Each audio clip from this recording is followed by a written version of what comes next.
To the spoon, to be part of our discussion. Spoon, spoon, spoon television. Spoon, spoon, spoon radio station.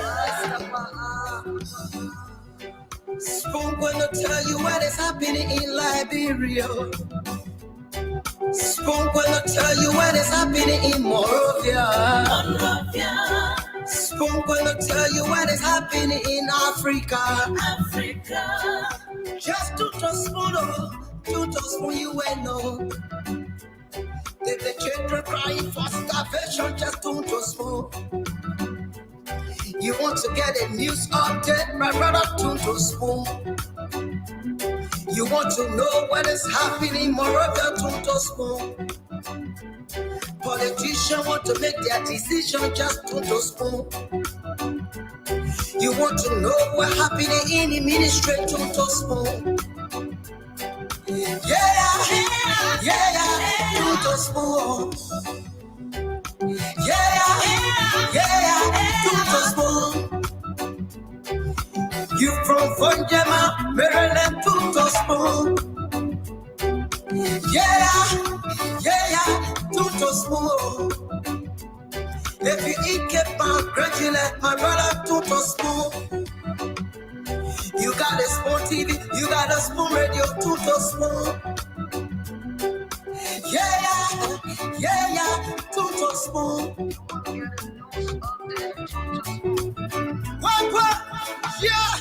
Rastafari. Kilibamba, kilibamba, kilibamba. Kilibamba, kilibamba, kilibamba.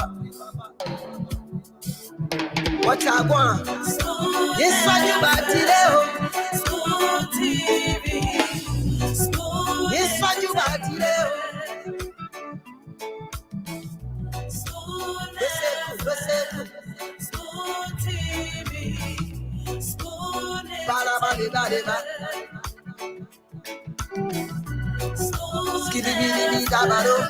Spoon TV, Spoon Entertainment.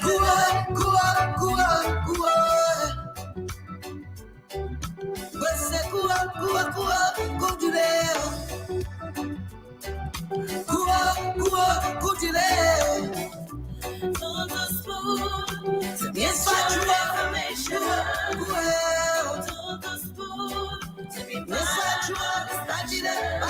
Self-invent charges on the beat. To the spoon, to get your information. To the spoon, to be part of our discussion. Spoon, spoon, spoon television. Spoon, spoon, spoon radio station. Spoon gonna tell you what is happening in Liberia. Spoon gonna tell you what is happening in Monrovia. Spoon gonna tell you what is happening in Africa. Just to spoon you will know. The children crying for starvation, just to spoon.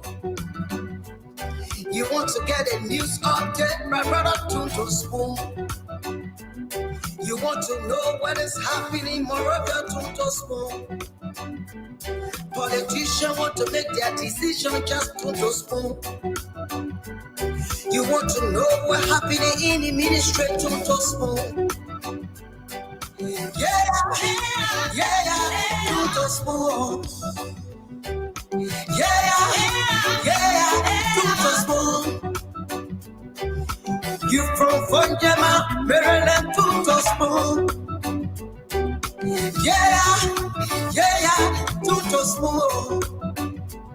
If you eat kebab, congratulate my brother, to spoon.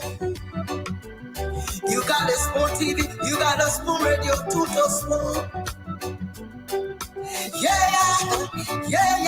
To spoon.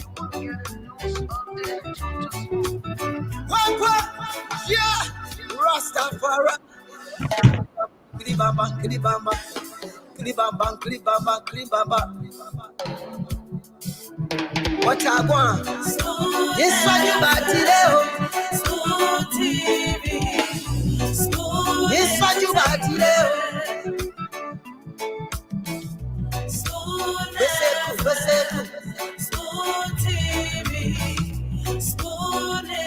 Skitty bitty dabado. Spoon TV, Spoon Entertainment. Kua, kua, kua, kua. Wese kua, kua, kua, kutuleo. Okay, it's another wonderful day in Liberia. With the spoon in your And a great way to welcome you to the program Spoon Talk. Charge it. Of course, your favorite program is back on the radio and online. Information to the spoon. Welcome to another edition of the program Spoon Talk, live on Spoon 107.5 FM. The program is live on Fabric 101.1 FM. We're live on Spoon TV Live, Fabric TV Live, and Super TV Live on Facebook. And also on YouTube, we live at Spoon Talk Live. Spoon gonna turn. Tonight promises to be a great one. Of course, my name is Nelson Collette, and let me welcome Dr. Richardson and James Goode Flomo. Good evening, Dr. Richardson, and also the James. Good evening, Nelson. Good evening, James. Good day. How are you guys doing today? God minding me. Yes. I'm good. Thank God. Thank God God is minding all of us. It's good seeing you guys today. It is going to be a spirited conversation. We want to welcome all of our audience to Spoon TV, Spoon Network. And so we'll begin the conversation by asking you guys about updates from Arovia. Yeah, so I think the major update today is the petitioning program for President George Weah second term pay. That's the big news in town. And I think since yesterday has been that big news. A lot of people talking about it. We're seeing so many activities surrounding it. And of course, it turned out to be a great one today. So basically, Dr. Richardson, that's the major happening in the country right now. Okay, that's good to know. James, do you have anything to add? And I thank you for those wonderful pictures. Audience, I hope you are enjoying the scene, enjoying the pictures that our producer put together for you to see. So periodically today, we'll be showing you these pictures. We'll be showing you videotapes. So James, do you have anything to add before we go on to specifically welcome our audience as the panelists prepare to join us? Nothing. We everybody. I don't want to talk before they say anything. Yeah, stop. I will talk the talk. That is a good idea. Usually James isn't short of words, but we'll wait and see as we progress with the program. I'm very sure that you have more to say. So we have our usual panelists that are here today. I just see Tomalin George just joined us. Kef Hassan is going to join us. Chairman Ben Sammy is going to join us. Minister Fagon is going to join us. Dr. Peabody is going to join us. And then, of course, we're going to have guest panelists joining us today. So this show is going to have a lot of moving parts. So we beg your indulgence as we move this show around a little bit. So I want to just take some time to actually just welcome our guest. I also want to let you know that the former Speaker of the House of Representatives of Liberia, Mr. Alex Tyler, is going to be here today. He's going to be our guest for the first segment of the show, and he's going to tell us about his thoughts about the partition ceremony and his reputing of the coalition versus the Congress. We're going to have some conversation about that. So he's coming on tonight. To hang on. There's going to be a lot of conversation going on here tonight. So let me just turn over and welcome our guests. I always like to welcome you because I believe that it is you that make this show. You took off your time to be here with us. You could have been doing many, many other things on this beautiful Saturday, but you are here with us. So I want to welcome Amadou Camara. Welcome, Amadou. I want to also welcome Ambassador Douglas Richards. I want to welcome Caesar D. Freeman, and I want to Mampawan Tabo. Thank you for being here. Rebecca K. Tyler, thank you for being here. Napoleon Nayu, he's watching, and Alex Tier watching from Cold City of Fargo, North Dakota. I also want to welcome Joe and Tiaway. He's also watching. Tippos PK Dempster is watching. Seku M. Sharif says hello to the family. Roland T. Tier is watching from Nairobi, Kenya. We have Kenya in the house today. So thank you very much. We have Peter Matena. He's watching as well. Virtue D. Solosia is watching from South Korea. Kenya, South Korea. Awesome. I like that. We also have Justin Dennis. He's watching from Iowa, USA. Iowa, USA is in the house. All Liberians and other nationals who are watching Spoon, thank you very much for being here. George Barkley is watching from Pennsylvania. Dr. Paul Miantona is watching from Minnesota. Thank you, Minnesota. Liberians in Minnesota, thank you very much. Vani Kadi is here. Bala Gay watching from New Jersey. Thank you, Bala. Nat Barman is watching from New York. I think I just missed someone watching from Abidjan. All the Liberians that are in Abidjan, thank you for watching us. Liberians, Kenya, Abidjan is in the house.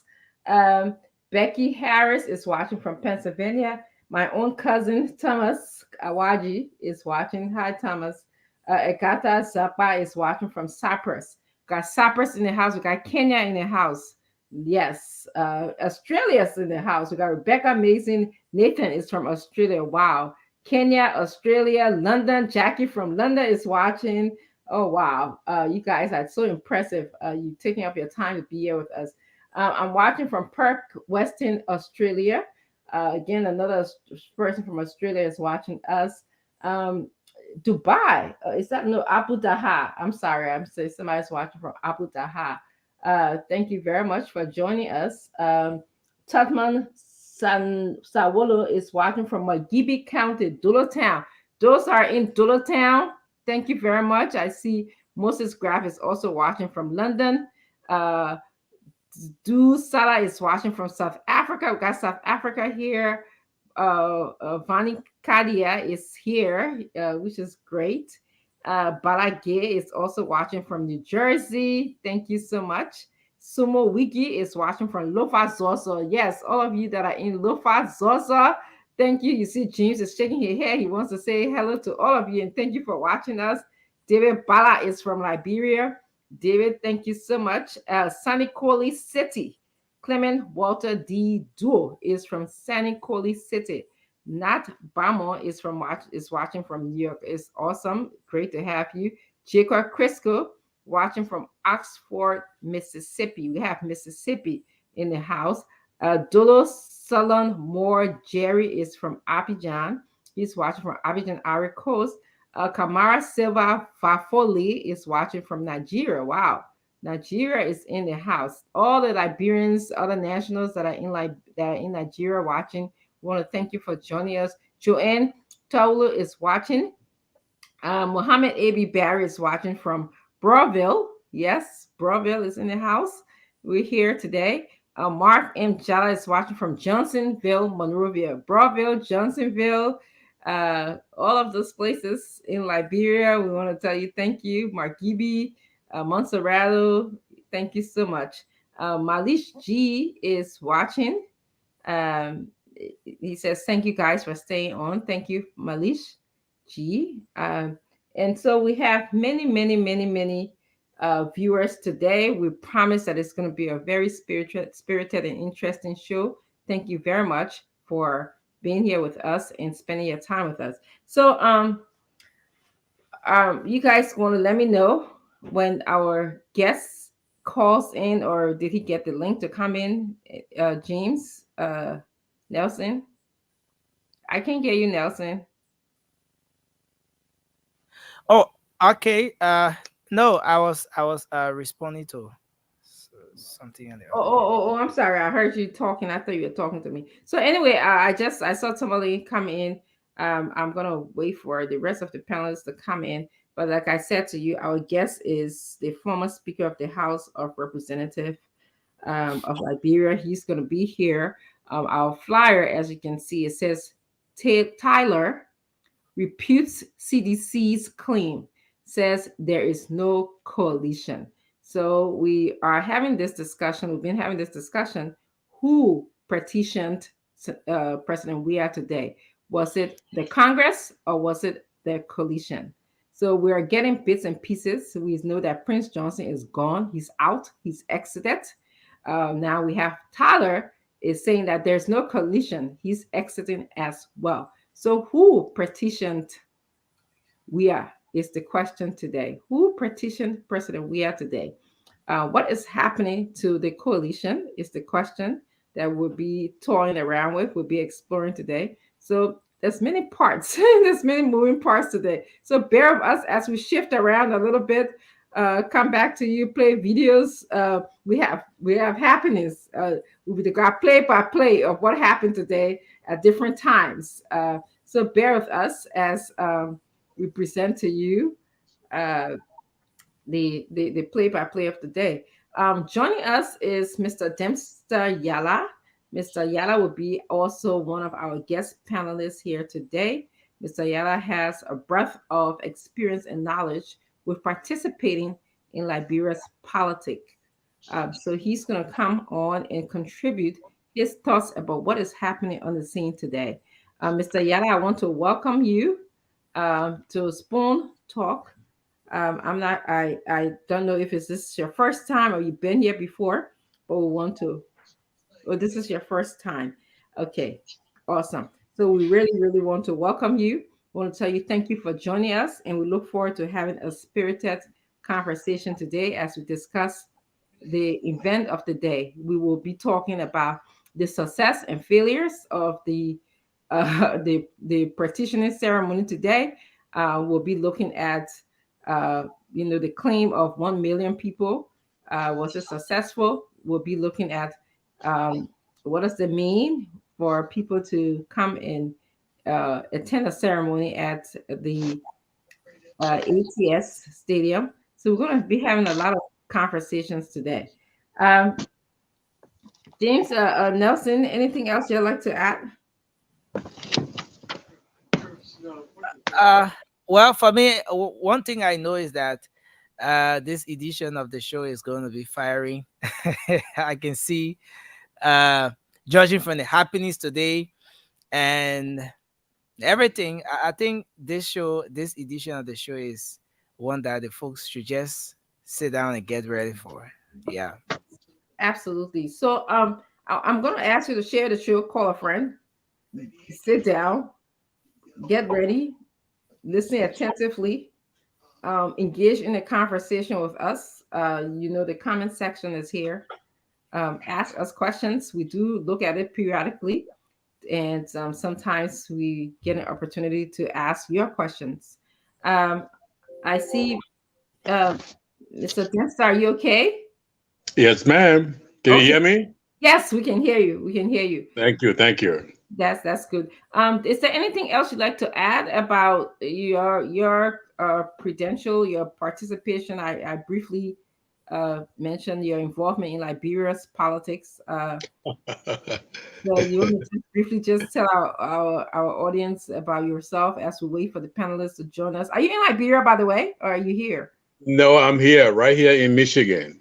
Oh, okay. It's good to have you. Yes, please tell us a little bit about you as a guest panelist today, and we're gonna take some time having our guests speak. Former Representative Tyler is going to speak, and then we're going to take some time asking questions, and then of course we're going to move on. So go ahead. Thank you very much, Dr. Richardson, and it's a wonderful, great pleasure to be on Spoon TV today. I've been an observer, sitting in the background, watching you all talk and discuss Liberia. So it's a wonderful pleasure to be on today, to be part of the discussion. by way of profession, I am originally an agriculturalist, but in America now I'm a social worker, if that makes any sense. So, yes. So I look forward to a wonderful and fruitful discussion tonight and whatever I can contribute. I've been away from Liberia for over 30 years. Oh. So, yeah, whatever I will be contributing will be on the basis of course, information from the internet and from friends in Liberia. I'm still in constant communication and contact with people in Liberia. More than that, or in addition to that, I'm a member of the Liberian People's Party. That is the party of Councillor Tiawan Gonglo, the hopeful president of Liberia come 2024. So, in brief, that's who I am. Okay. And I look forward again, to a fruitful discussion tonight. Thank you so much for being here. We appreciate you taking time off your busy schedule to be here. And definitely we'll have a fruitful discussion. We're waiting now for our panelists to join us, the rest of our panelists to join us. We're also waiting for our guests to join us. And the order of the show will be as usual. Our guest going to speak. He's going to tell us how he is refuting the claim that he endorsed during the petitioning ceremony. And then we are also going to have our guest speak, and then it will take turn asking him one or two questions depending on the time that we have here. Because again, like I said, there's so many stuff going on today. So there's highlights that happen around the day. Do you guys want to just sort of help us with some of the videos? Do you care, Nelson and James Goodey, to share some of the videos with us? The highlights. You guys are playing some of the highlights earlier, and I'm sending you, James, I'm sending you some videos somebody just sent me as well. Take a look at it.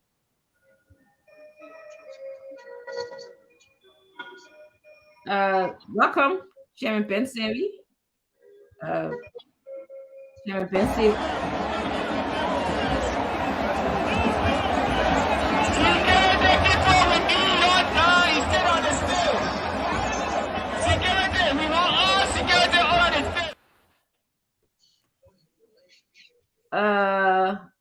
So good day. That was a video. I'm hearing them ask for security on the stage. Just so that's a video at the event. Thank you for sharing that video. Good day. I'm also sending you another picture of that somebody just sent me of the event that you can feel free to share as well. So I want to welcome Chairman Ben Sanvi to the show, his show. I want to welcome Honorable Kev Hassan to the show as well. Chairman, Timberlane was here. He left. I'm still waiting on Dr. Peabody. He may or may not be here. And then, but guys, let's just begin. Yes, let's just begin a conversation today. Timberlane, let's begin with you. You saw what happened in Liberia. You've been following. You want to just give us some opening thoughts about the show? Well, it's good afternoon, good evening, wherever you are. I also want to welcome a veteran senior comrade, Dempster Yala. I would just briefly, this one of the guys who fought for the democracy we're enjoying today in Liberia. Remember during the Doe administration, they were sent to Bela Yala for engaging President the military regime of Samuel Doe. He, Ezekiel Pajibo, and the rest. So they pay the price for this democracy we're enjoying today in our country. So salute you, Comrade Yala. Good to see you. Today's program was what we call it the CDC Day, a blue day. I know there are a lot of description about today's programs. Some say is I don't have their own interpretation of it, depending on which side of the political divide you find yourself. If you are an opponent of CDC, you say they pay the crowd, it's a pay crowd. You say they did stuff to get them there. If you're pro CDC person, you say, well, they turn the people out and they silence the critics. So it all depends on which side you find yourself. But one thing I can say is that, regardless of what everybody say, though, You in the middle, what you was saying? regardless of what everybody say, though, the thing is this: there are people who are in that crowd that are legitimate George Weah and CDC supporters. Okay, I mean, everyone they don't want to pay everybody to come there. There are people who are just genuine seditions and fans of President Weah. Okay, I mean, there might be in the majority too, but again, all depends on where you find yourself. But just to end in my intro, is to give signal to the opposition that look, it's a fight. Anybody who's taking a re-election, they won't just go down easily. I mean, somebody want to say even if the person was the messed up the first term, they will fight with every fiber of their being. They will use everything at their disposal to ensure that they are re-elected. So they shouldn't just dismiss it and say, well, we saw videos of people doing different stuff.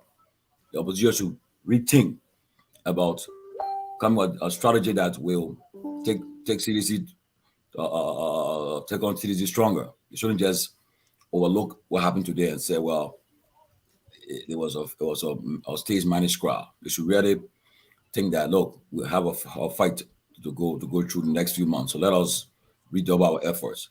So just for now, that's what I can say, though. It will be a tough election. And I don't see anybody winning the first round of right. There will be a runoff from what I see, though. For now, I'll stop there. Thank you, Timberland. We're going to go to Chairman Bensavi. Chairman Bensavi, do you want to share your thoughts on the trending issues in Liberia today? Thank you, Dr. Richardson. I like the hairdo. Tommy, I like that shirt too, by the way. I'm going to take it from you. When I see you, I'll take it from you. Yeah, Kevin, let nothing on you. I like that. I like that Tada shirt. What is Kevin wearing? Oh, he wearing here. We are shirt. But let me say. Okay, smile, man. You can tie your to never. Let me say first of all, it's good to Amen. You're moving in the middle. Yeah. Yeah. Good day. When Ben talking, he left picture in front of him. Yeah, I can get just, you know. Let me welcome Dempster Yala. Dempster is Yala. It's good seeing you. Tomlin rightly said it. One of our veterans in the political struggle in Liberia. Depending on, like Tomlin said, depending on which side of the coins you talk about. There's people who admire Dempster Yala and the rest of the guys, Ezekiel Pajibo. There are people who blame them for where we are. But having said it, I'm sure it's a badge of honor you wear with pride, because I think this is what you guys fought for. The fact that we should have multi-party democracy in our country. I tell people all the time, I think we can't take you guys away from the history. So I want to welcome you and say thank you for joining us tonight. Today, it's going to be an interesting discussion today. There is a lot to unpack and to unravel today. I think a message was sent today. There was this, I've always said on this platform that hope is not a strategy. When you hope is that thing that you hold on to. Barack Obama said, it's that thing that you hold on to, that you believe that either things are going to get better, right? But it's not a strategy. And I think for the longest, there was this hope and this perception out there that George Weah, in fact, there are predictions that he was not even going to make it to the second round. The people who predict that he's never going to, he's so unpopular and stuff like that. And I think what happened today was contrary to that. You can say all you want to say. I think the CDC, look, before I even go further, you got to give up to someone like Mawab Molu. Thinking about what the CDC has gone through over the last 5 years, all of the challenges they have had, all of the from protests to the economy to all of the things, for him to be able to hold that institution together the way he did, you got to give it up. You got to give it up to him. But I think today the CDC, I think they send a very strong message today, and I know a lot of people don't want to hear it, but it's the fact. Like Tomlin said, you would say, oh, people, they bought the crowd, they did this, they did that. First of all, I like to say this is the silly season, right? Every side will interpret things the way they want to interpret it. Every side, once a rally is over, everybody go into their different spin rooms to kind of change the narrative. The CDC is in her spin room. pushing her narrative. The opposition is in their spin room trying to push a different narrative. But I think, like they say in boxing, Dr. Richardson, let's get ready to rumble. We have an election. We have an election. We have an incumbent who sent a message today that he's not going nowhere, that he is going to fight to get reelected. And I think, I think we're gonna see battle. We're gonna see a serious battle in October. And I do agree with Tomlin. I do believe that there is going to be a runoff in this year. So that's my opinion. Thank you. Kef Hassan. Well, hi to everybody on this set. I said it. There's a background noise. Yeah, you know what I mean. No, I'm hearing that. Can everybody mute themselves, maybe? Oh, it came. You're coming from Honorable Koluba. Okay, good.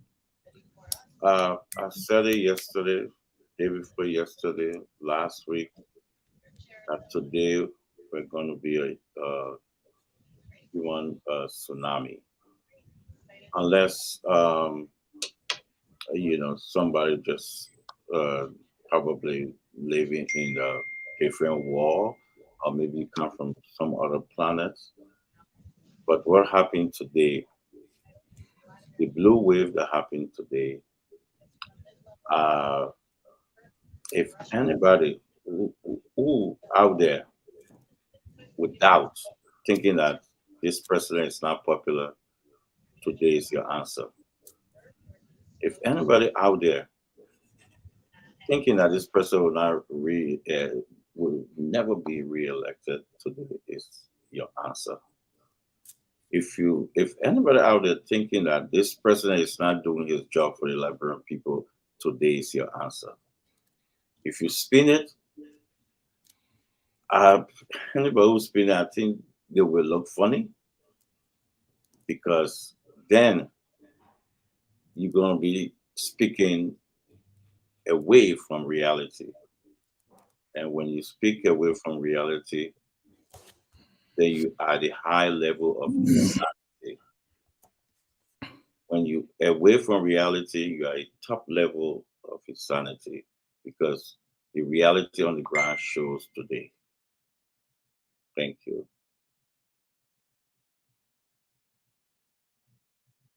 Yes, thank you, Kef. I want to welcome Honorable Yeke Koluba to the show. He's also going to be our contributing guest today to the topic that we're speaking about.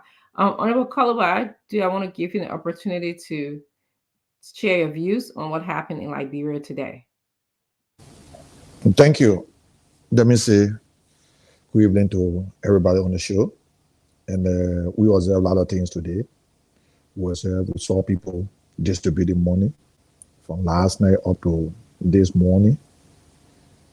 People telling people, the government is telling people that they give contractor to bring all their people. You get on the first Facebook page, you will see it. People that are not even working with the government. We're not talking about people that are working with the government, because people that are working with the government have been forced to go to the program. They have been threatening. Their job have been threatening. Their contracts and other things have been threatening. And we think in our mind that October will decide if this outgoing president is popular, because I saw it 2014 when I campaigned for Rawal Salif. We had all the money, we had all the resources. We pulled up the crowd we could pull up. I like to make reference to my candidate Rawal Salif. We had all the resources, we had everything that we think we could get to bring out the human being, the people. By the end of the day, we're proving otherwise. So the process is not about who you bring. It's not about the number. Are those people the real number that will be voting for you? Or they are under duress? Or they have been forced to do it? Or they have been threatening to do it? Those are some of the things we should be looking at. How did they play in? We got evidence. We got videos. People dividing money. We got videos that people dividing $20 US. The country is very tough right now, Mrs. Richardson. If I were those people, I would do the same. Like I was telling somebody, I say if I was not somebody that is very popular, I'll go and take my $200 US. You know what I mean? $200 US. Some people had to get $200. I mean, they wanted to eat. When you get $200 US, you change your money. It's a good bill of money. I can carry you for maybe 2 weeks. The family that I know in this town, the struggle that I know in the town, the young people that I know have to mix Gary with peanuts before they eat. You talk about $200 US, it's a good bill of money, and people took it. They took advantage of the money. They took advantage of their own resources. And we also observe today, Dr. Richardson, you have not been seeing the 1,000 bill. From 4 years ago to today, the 1,000 bill came out. Are we joking with the poor resources? Is it what we printed the money for? Are we jokers around here? What are we telling our people? They went to Joe Bar Market in my district. The superintendent is the public work minister mother. She used to be my cheerleader, but the public work minister said she's not my cheerleader anymore. I accept it. I don't need a cheerleader to be elected. I need the people to be elected, or to be re-elected. They went to Joe Bar Market. I was saying the picture. They forced people to get on the buses. If not, you will not sell. Why are you suppressing the people? Give the people their own will, their own time to do what they want to do. Okay. Look, we got a lot of things to discuss, and that is my intro. Thank you. I want to give my view about what I saw today. I'm looking at crowd politics, popularity politics, and some people might argue that this is not unusual in Liberia. This has been happening for years and years and years. But I want to urge Liberians and everyone that are listening to let's look at a different way of electing our people or supporting our people. And the question that I have for you is, does crowd or popularity equate to development in our country? We've seen this play out before, and so the question that I have for Liberia, does crowd or popularity equate to development in our country? I also want to add that, there's the legality of what is happening right now. And somebody again will say, oh, this is how it's done in Liberia. Yes, you can say that. But when you, as I hear Honorable Yeka Koluba say, when we use state employees and make them go to rally, and our election laws speaks to that and said that you cannot force people to attend rally, you cannot use state resources to promote your campaign theme. And again, overall, is it campaign season? I was confused. Is it campaign season or not? So these are all questions that I have. I think I'm glad that the people who attended the rally today, they got money for food today. But what did they go home to? Did they go home to electricity? Did they go home to free school? Did they go home to medication? That's how I want to focus my conversation today. So again, I'm going to also shift now back to Mr. Yala. I'm sorry you're in here. We had to skip where you a little bit, but we're going to go back to you to also open your opening remarks. Thank you, Dr. Richardson, and my listening audience.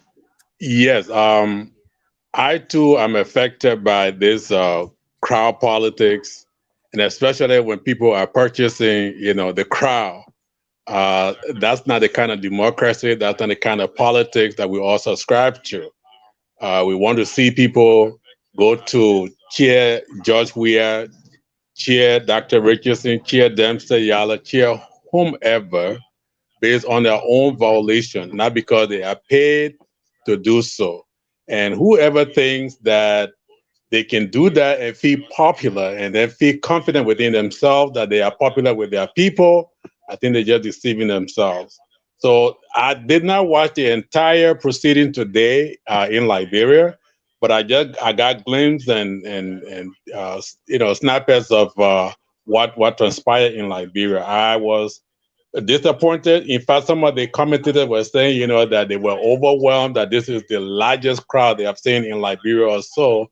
But that is just a farce. It will not last for long. It will die. The Liberian people, when they go home or even on their way home, they realize that they're hungry. They realize that they have to go to a group of people called their family that they have to cater to. They don't have the means. That's when the reality sets in. So all that we saw today and all that we'll see in the future, people paying people to show up, to cheer for them or so, they are all farce. And those are the things that we don't subscribe to in our politics. They are dangerous because some people will fall for it and it will elect the wrong people into power, and it will get to affect all of us, the entire country, in the long run. And those are things that we desist. I detest personally, and we hope that but gradually people will realize their mistake. People will realize that it's the wrong way to proceed with politics in Liberia. We saw it during the Darrell Dillon campaign versus the other guy, T5 or whomever his name is. Where we heard he was sharing money rather, in wheelbarrows, and only at the end of the day he lost the elections. So hopefully, Liberian people are quite, maturing and gravitating, to maturity, so that those things will not continue to confuse them. Okay. That's all I have to say about that for now. Okay, thank you so much, Mr. Yala. Okay, so now we're going to talk about, until our guest comes on, we kind of just give you our opening remarks here. So we're going to talk about the successes of the program. There were some successes. We got to give it to CDC. So we're going to talk about, and then we're going to talk about the failures in detail. And then our guest is going to come on, and then he's going to share his thoughts about his refuting the claim that the coalition is that his party is supporting the coalition.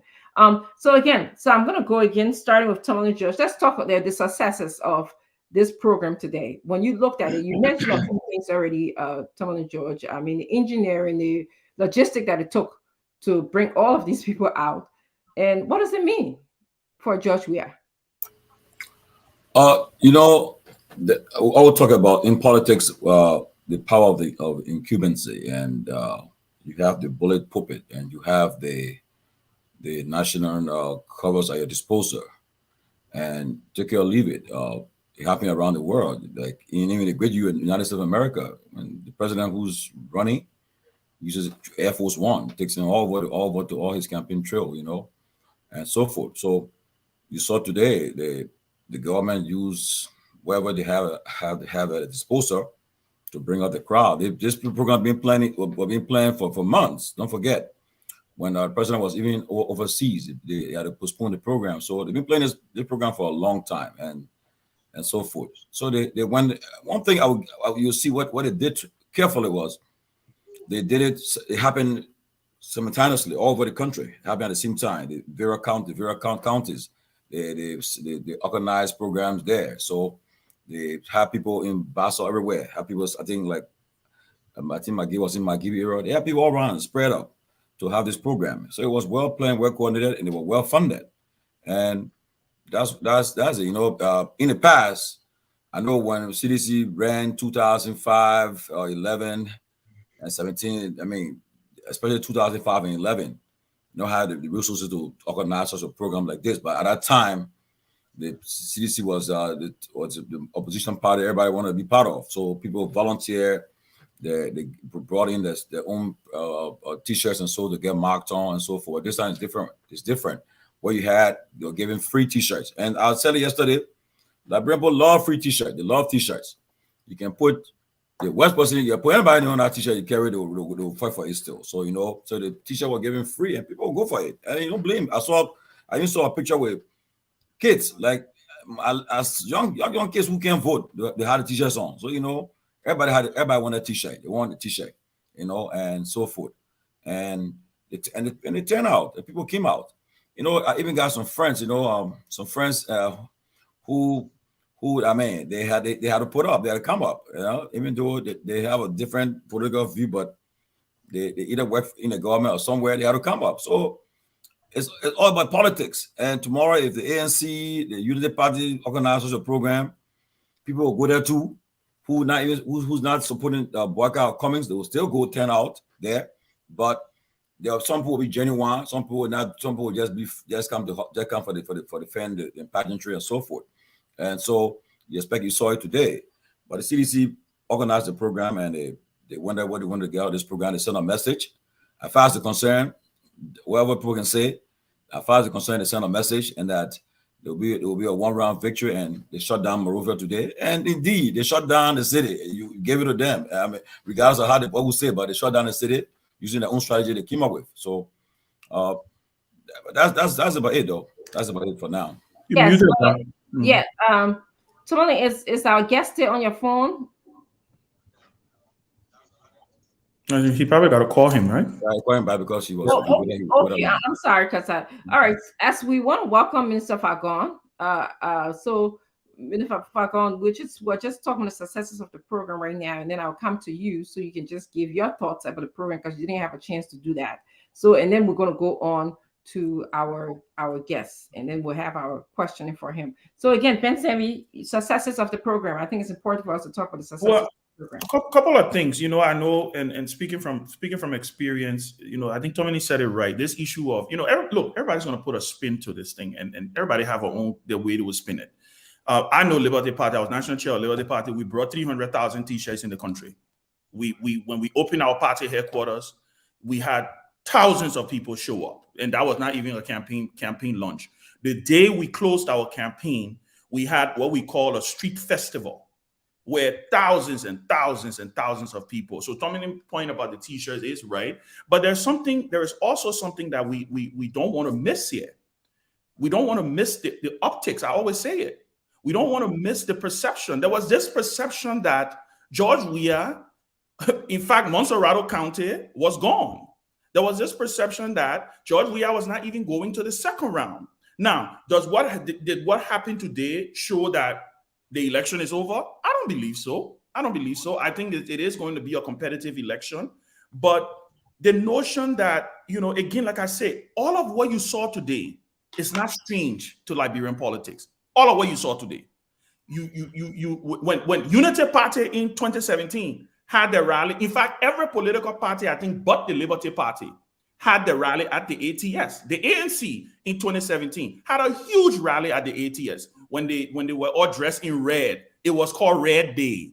When the Unity Party had a rally, it's the same thing. We call ours Green Day. So all of these things you will see happen.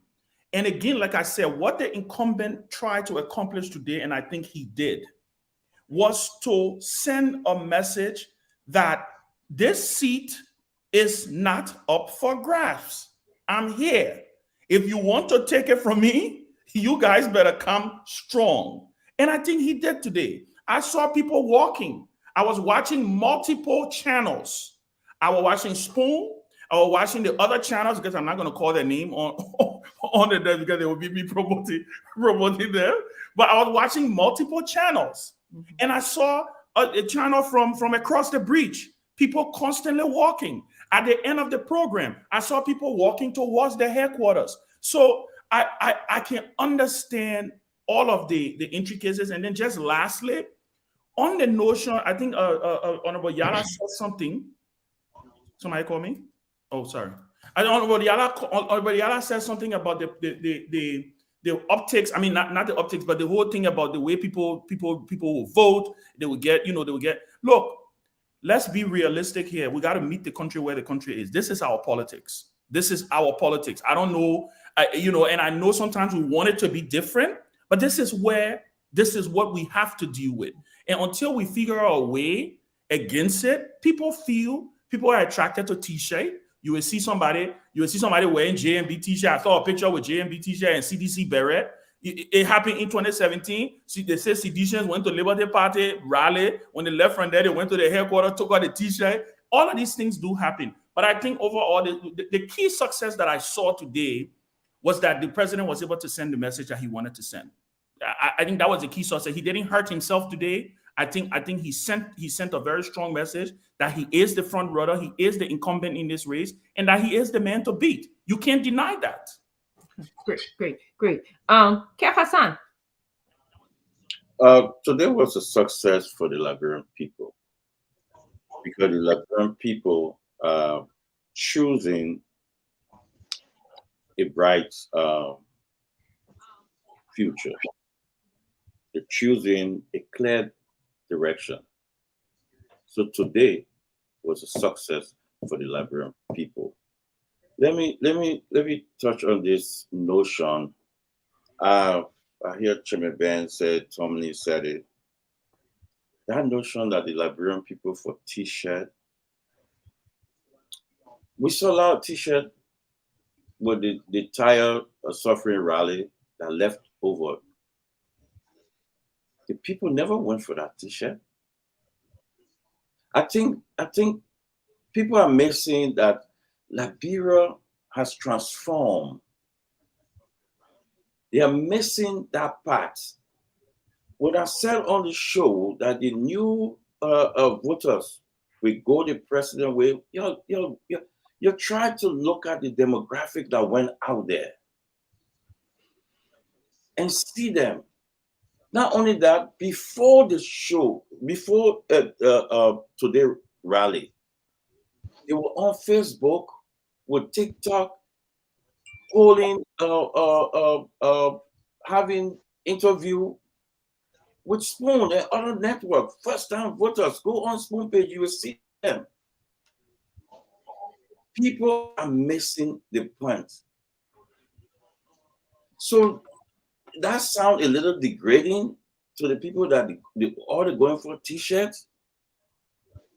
I think the people change. That time, a shift to another time, because if that for T-shirt, Chairman Ben, the entire suffering rally will be jam-packed. Why? So if we're going to put it to T-shirt, let's look at the entire suffering rally. The people refused to go. There was a lot of T-shirts that left over. So I think things are changing now. The people are seeing things. The people seeing the leader. They know who they want. So to put the people on that level, no. And again, the thing that we miss when as doing the June 7th, I can say as a party, we missed that. When we saw the people came out on June 7th, the same way everybody said, "Oh, okay, don't worry, the people that are coming out, they play down." That momentum of June 7th brought Darius DeLong. They shut the area, not the whole city like this, but they were big. International media came there. It was big. That momentum took DeLong to the Senate. But today, no political party in the history of Liberia that I know. Kev, I'm sorry. Yeah, let me just random that I know. Yeah, that I know ever shut down the city. No, I know people say they have rally, they will come. No political party ever shut down the city. I mean, the city was shut down. Blue wave. Yeah, we have our guests waiting for us. Okay. No. Yes, thank you. Honorable Fagon, I want to give you an opportunity to speak because you didn't get an opportunity to talk about the rally. You didn't get an opportunity to do an opening remark. So go ahead and speak, and then we're going to transition to our guests. Before I speak, can you give my three colleagues the opportunity? First of all, good evening to all, and because I know you are going to chew me, but I'd like for you to quickly, it's just numerical, ask Chairman Ben, Brother Kev, and Brother Tomali what their estimation would be for the crowd that turned out today. Was it 10,000, 15,000? It's numerical, or they can choose not to answer, but just numerical, quickly. I just want to have them. Actually, just for the sake of the show and timing, can we just run with that? Let them not answer, because can you just go without them answering? Okay, so the official capacity of the stadium is 10,000. When extremely overloaded, we put it at about 15,000. Around the stadium, couple of thousands. So you talk about the success of the program. If anybody has been within the CDC ranks and files prior to today, prior to today, I'm not saying today, will know that we've been in the thick of things for almost 4 years. We loaded stadium, not ATS, but SKD. We did it for Polito Weir, and we went down to the same place. And guess what happened? We were licked. We went to the SKD for Thomas Fala. And guess what happened? We were beaten. No one has ever put up crowd. And the crowd we saw today, just as a matter of fact, point of correction to Tomali, Maggie was not in Magibi. The same thing me and him did before, he did it today in his Jeep, moved towards the city. We live in District 6, and we're not beyond Magibi. The border is there. We're in Monserrato, where we live. And I want to say this. You talk about success. 5:30, I called your CEO and said, call the people. Let them go to ATS. It's empty. I called the CEO so you can verify that it was empty. When did the president leave the stadium? We saw the crowd in the stadium. We've played that game before. We told the people to go in. We made the fire service truck flash water so that the drone could go up and give us that photo. Remember, I serve as senior strategist for the CDC. We're not looking around the stadium. That's not the photo we want. Immediately after that, the CDC, you know, all of you here know, ATS will be empty by 5:30 p.m. I called the CEO. For the kind of people we said we had out today, at 5:30 p.m., call your producer, call Choconflama, call Good Day. They are my witnesses, and I'm sure they have tapes. The stadium was empty. The CDC, we know, were they in the stadium before? So let's go back to the other part. You want the success. Why do you think Speaker Tyler is coming on? Why do you think Barney will speak later? Who nominated the president? Why did the president speed up from his crowd? Why did he run away from the stadium by 4:30? Why? Do we have a coalition? Have they signed a document? Who are reading petitions today? Who? Do we have an agreement? Oh no. When I contacted my colleagues in the CDC, they said, and I'm going to quote them, a joint resolution was signed today. So I said, okay, a resolution for what? That they will collaborate. But if they say they will collaborate with you, then why did you have the nomination today? Outside of an agreement. There is no coalition. You need 2/3 from each party. How did you get it? Oh, as for the LPDP, there are people signed by text. Have you ever heard human beings signed by text message? Again, by 5:30, the Antoinette Totman Stadium was empty. My evidence is Spoon TV and all the people around. That does not happen for CDC. What it proves to me, in conclusion, what I did over the 3.5 years, the crowd, during the special election, I got flogged. What I did during the by-elections, and I got flogged. What I did for Thomas Fala, and I got flogged. The people came out to collect their T-shirts, their caps, and the 2,000 LD, 1,000 notes. And you know what they said? It's our money. Okay, thank you. Thank you. Thank you, Minister Farquhar. Dr. Richardson, can I just, excuse me, interject 30 seconds point of view before you proceed? Mr. Yala, we have a guest waiting on the line right now. If you're going to say something, you can say it really, really quick, and then we'll go on to former Representative Tyler. Please. Right. I just want to point out the fact that what we saw today as success of the CDC, in terms of the number of people that show up, that compared to the opposition crowd, usually when the CDC or government is having something, there is no intimidation, there is no threat. But when the opposition is having something, people are threatening, people are intimidating.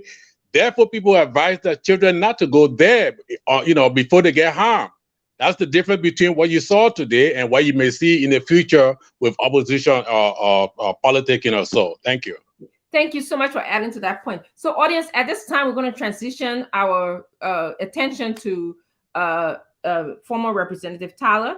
Is he on the? He's on the line, Tim Mullins? Former Speaker, please. I'm sorry, former Speaker of the House, Representative of House of Representatives.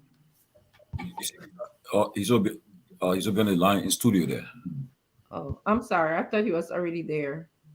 Good day. Is he on the line? Okay, give me a few minutes. I'm sorry for rushing you. Okay, I got him. I got him on the line. Yes.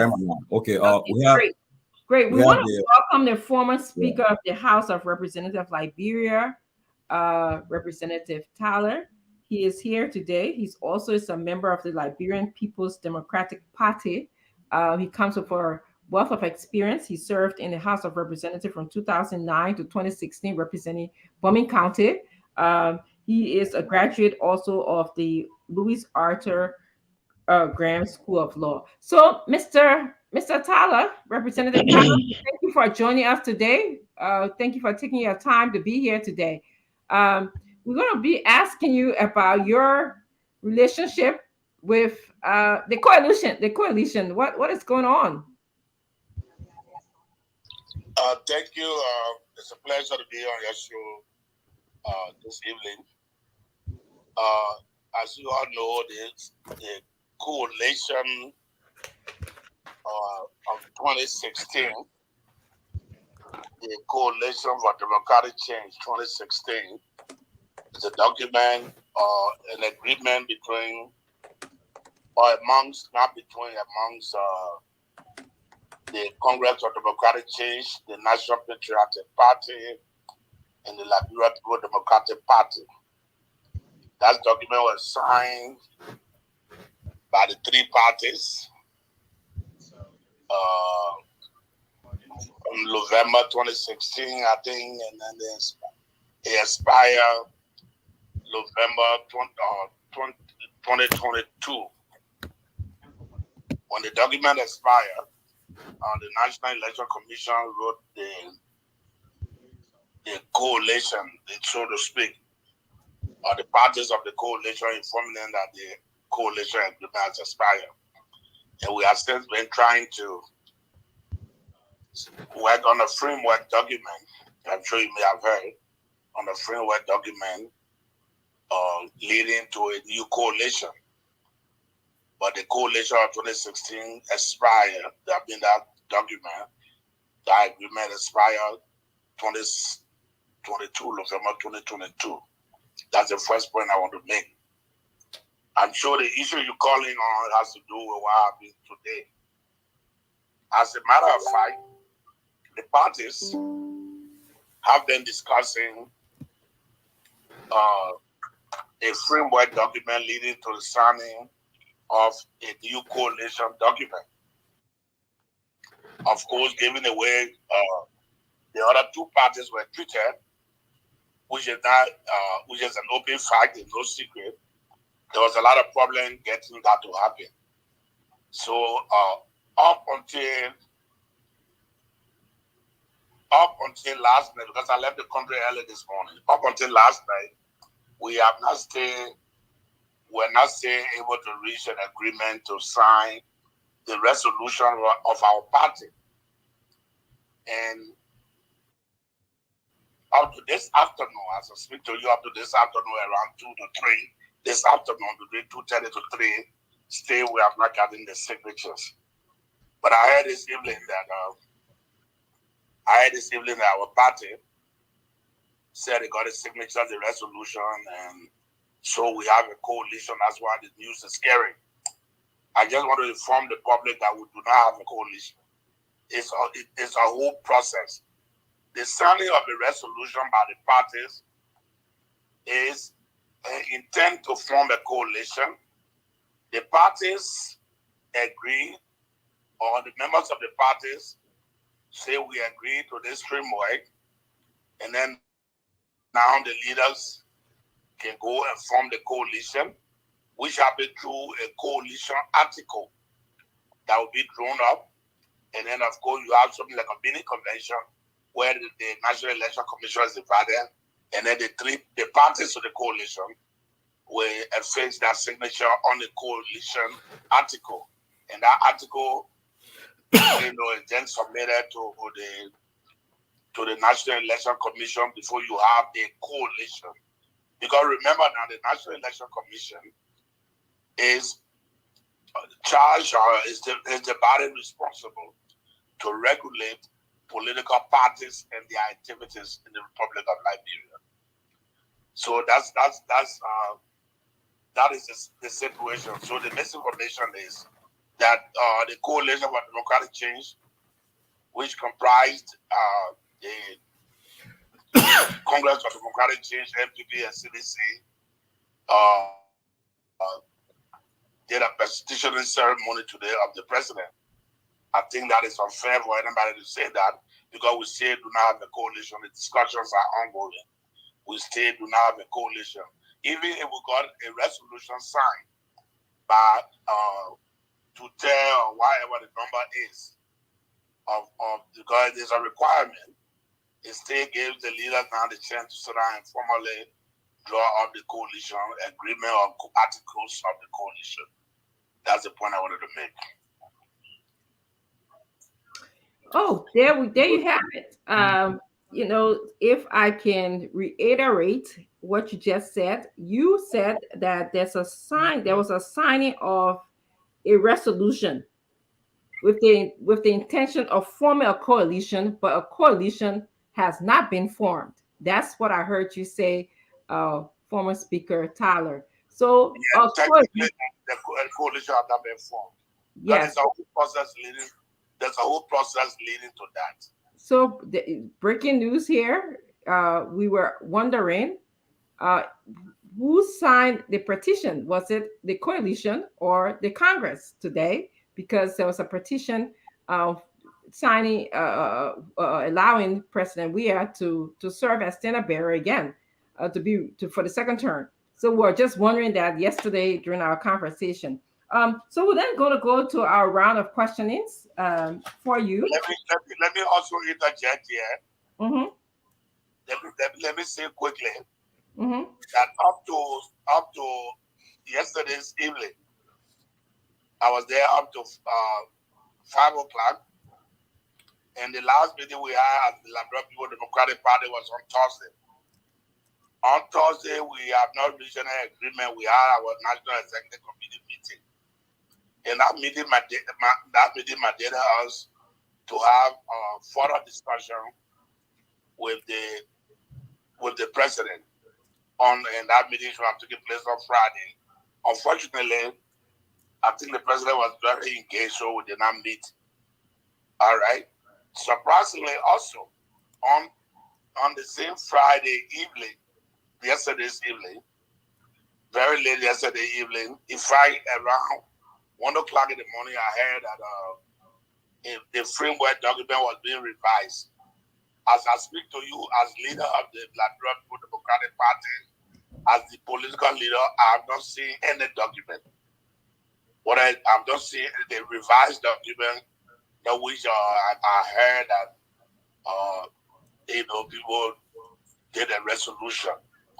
I have not even seen it. Wow. And on record, I have told my partisan I was not going to sign such a document because of the way we were treated. Unless the treatment going to be different this time around, Jenica Ellis Tyler was not prepared to sign such a document. So those who carry the base information and false information saying otherwise, I made that clear to my partisan, including the chairman. In fact, other members of the Congress and the NPP want to be fair, they can attest to the fact that I said that I was emphatic. Okay. Yeah. Thank you so much. There you go. There you go. You just heard breaking news from the former Speaker of the House, Mr. Tyler. So we're going to go over to Tomalin to ask his 2 questions. We also going to then go to Ben, Kev, and Mr. Fagon and Honorable Koluba, and then I will ask my question. So, Tomalin, can you go ahead and Yeah. ask your question, please? Honorable Tyler, good to have you on our show today. It's been since October, the document of the coalition expired, and you were notified by the NEC. Up to we've about 4 months, but what's the sticky point? What want to know what's the sticky point? What is the main reason why you guys have not signed this document? Because it's been 4 months, and I know let me take you by a little bit. Let me finish. It expires in November. Okay, expires in November. Okay. That time, yes. Yeah, but and today I saw discussions around that. Temporarily, you want to listen, please? No, I was still asking a question. That's why. Okay, sorry. Yeah.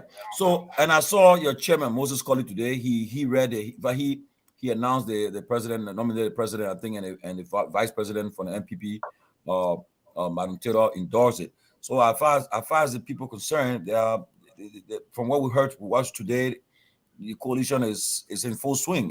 But what's the sticky point? What's the sticky point that causing you guys, especially you, to say that you are concerned there's no coalition? What's the sticky point right now?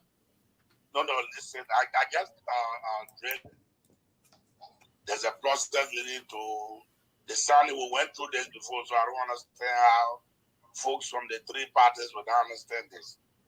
All right. With the election commission, we are in 2016, when we consummated our agreement, we filed with the election commission, notifying them that we have a coalition, that these three parties have relegated their statuses and are now going under one umbrella to do X, Y, and Z. The free work document, on week back, our parties signed a resolution, or just basically to say, this is what we want going forward. And when that is done, then the next level will be for to draw a coalition article, which of course again will have to say be brought to the National Executive Committee to say, yes, you signed the resolution, accept the framework. This is the final document that is going to be signed by the constituent parties. That it works. When you ask what was the sticky issue, because I like to be fair here, we have been having discussion, and the three parties, we came up with a document. Unfortunately, our party received a copy of what should have been the final document. There was contention because the final document should have been by the people we selected, to represent us. Instead, we received a document that said was the final document. We went to the document, we rejected, we made our rejection very clear that we did not accept that document because there are key things in that document that a major among them is the issue of jobs. For 5 years, our people have been crying. For 5 years, we've been going up and down and practically begging for a coalition that we put together. I don't know whether all of us understand what a coalition government is. I'm not going to say all of us, I'm talking about the three parties. Because the coalition government should be a combination of the constituent parties and maybe the rest of the other citizens.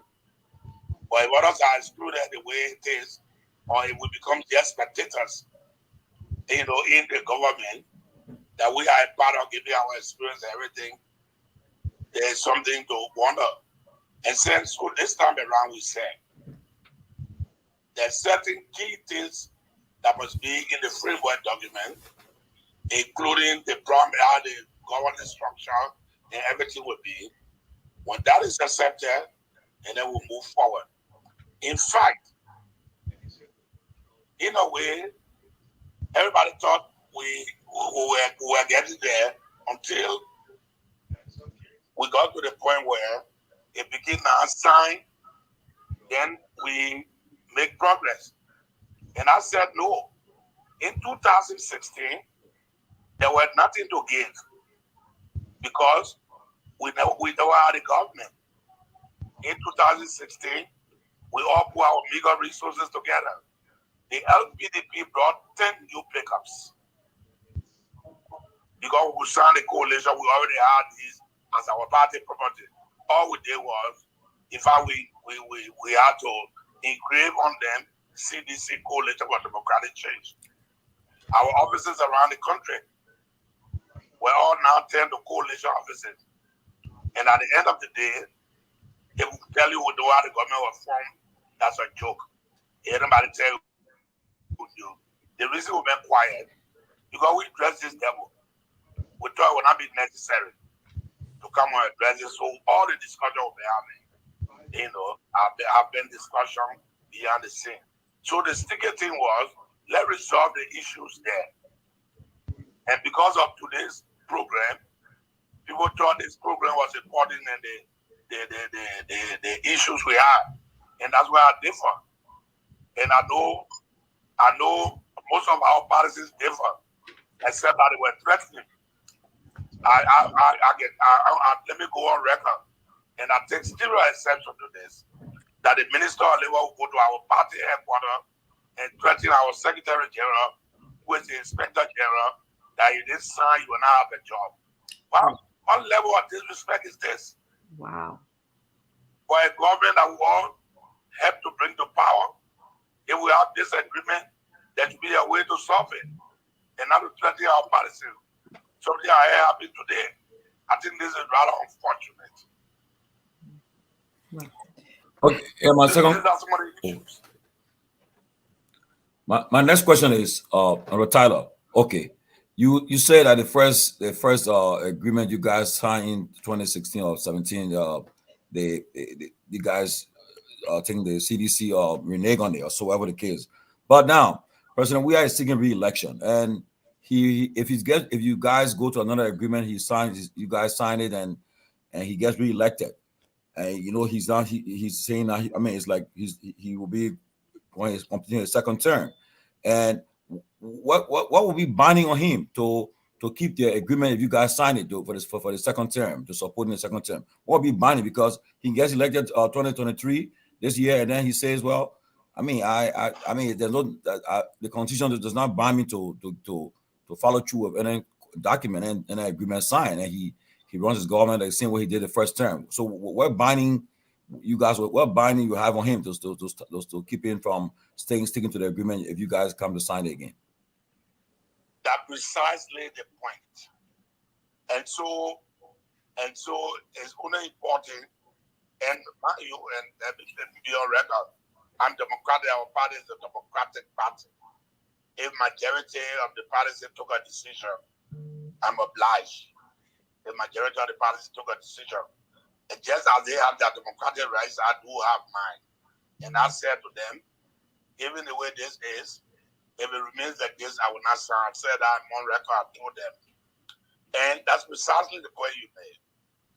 In 2016, 2017, when we were all in the trenches in our different region, campaigning and doing everything, nobody could make any demand. We did everything on the basis of trust. And I think that trust has been broken, as difficult to build. And we did everything on the basis of trust. Nobody would not have demanded that we wanted this, we wanted that, and the other. We said we were working together, and everything we did was by consensus. So at the end of the day, things will work the way we thought they were supposed to work. Unfortunately, that did not happen. Unfortunately. And talking about who did nomination, as the election commission, if they have an articles of a coalition of the three parties, of 2023, I know that they do not have it. Because if they have it, my signature will be on it. And I know I didn't sign the such document. And let me be on record. Not because I'm here. If I was in Monrovia today, I will not still sign that document, because I don't believe that we should proceed the way we did before. And so you made a point. I said we have problem now going back to our partisans, because we said to them before, they all cry, if I they blame us. You know the labyrinth playing game. What are your talkers there? In fact, the mayor is your friend. Your talkers are your friend. and you did this, you did that, and blah, blah, blah, the rest of it. In fact, people thought I was getting extra benefit. Oh, he's benefiting. He's doing this and that. That's why he's not seeking our interest. All right? Then we went through all of that. And we at this point, we simply said, show some good faith. Because we are going to election. Unless you are saying all of those are occupied with their no position, some of which are no constituency, are capable of taking you above the cliff. If they are capable of doing that, we say proceed with them. But if you think we're supposed to do it, then we need to be part of what it is. So we win together or we lose together. Okay. I hope you follow it, somebody. Yes, yes. Thank you. Thank you very much. We're going to move on to our next panelist. Ben Sammy, you have your two questions, please. Thank you. Thank you, Mr. Speaker. It's good to hear from you. I'm going to ask you a direct question based on what you said a few minutes ago. You said that your party is a Democratic party. If the majority make a decision, you are to do to oblige. Let me ask you a direct question as you, Alex Tyler, the individual Alex Tyler. Do you support George Weah's re-election for president? Yes, if there's a condition.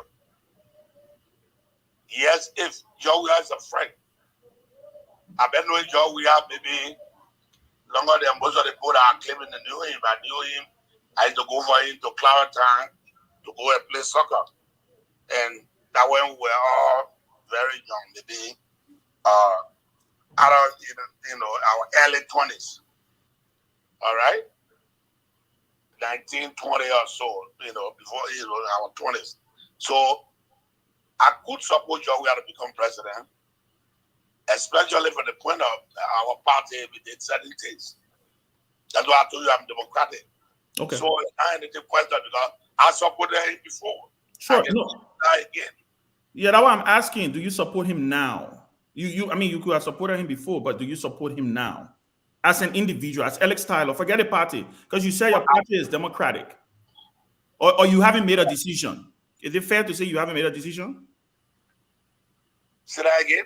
I say, is it fair to say you have not made a decision whether you support the president's re-election or not, you as an individual? Come back, I don't get you. I don't know. Are you breaking here? I'm not. Say that again.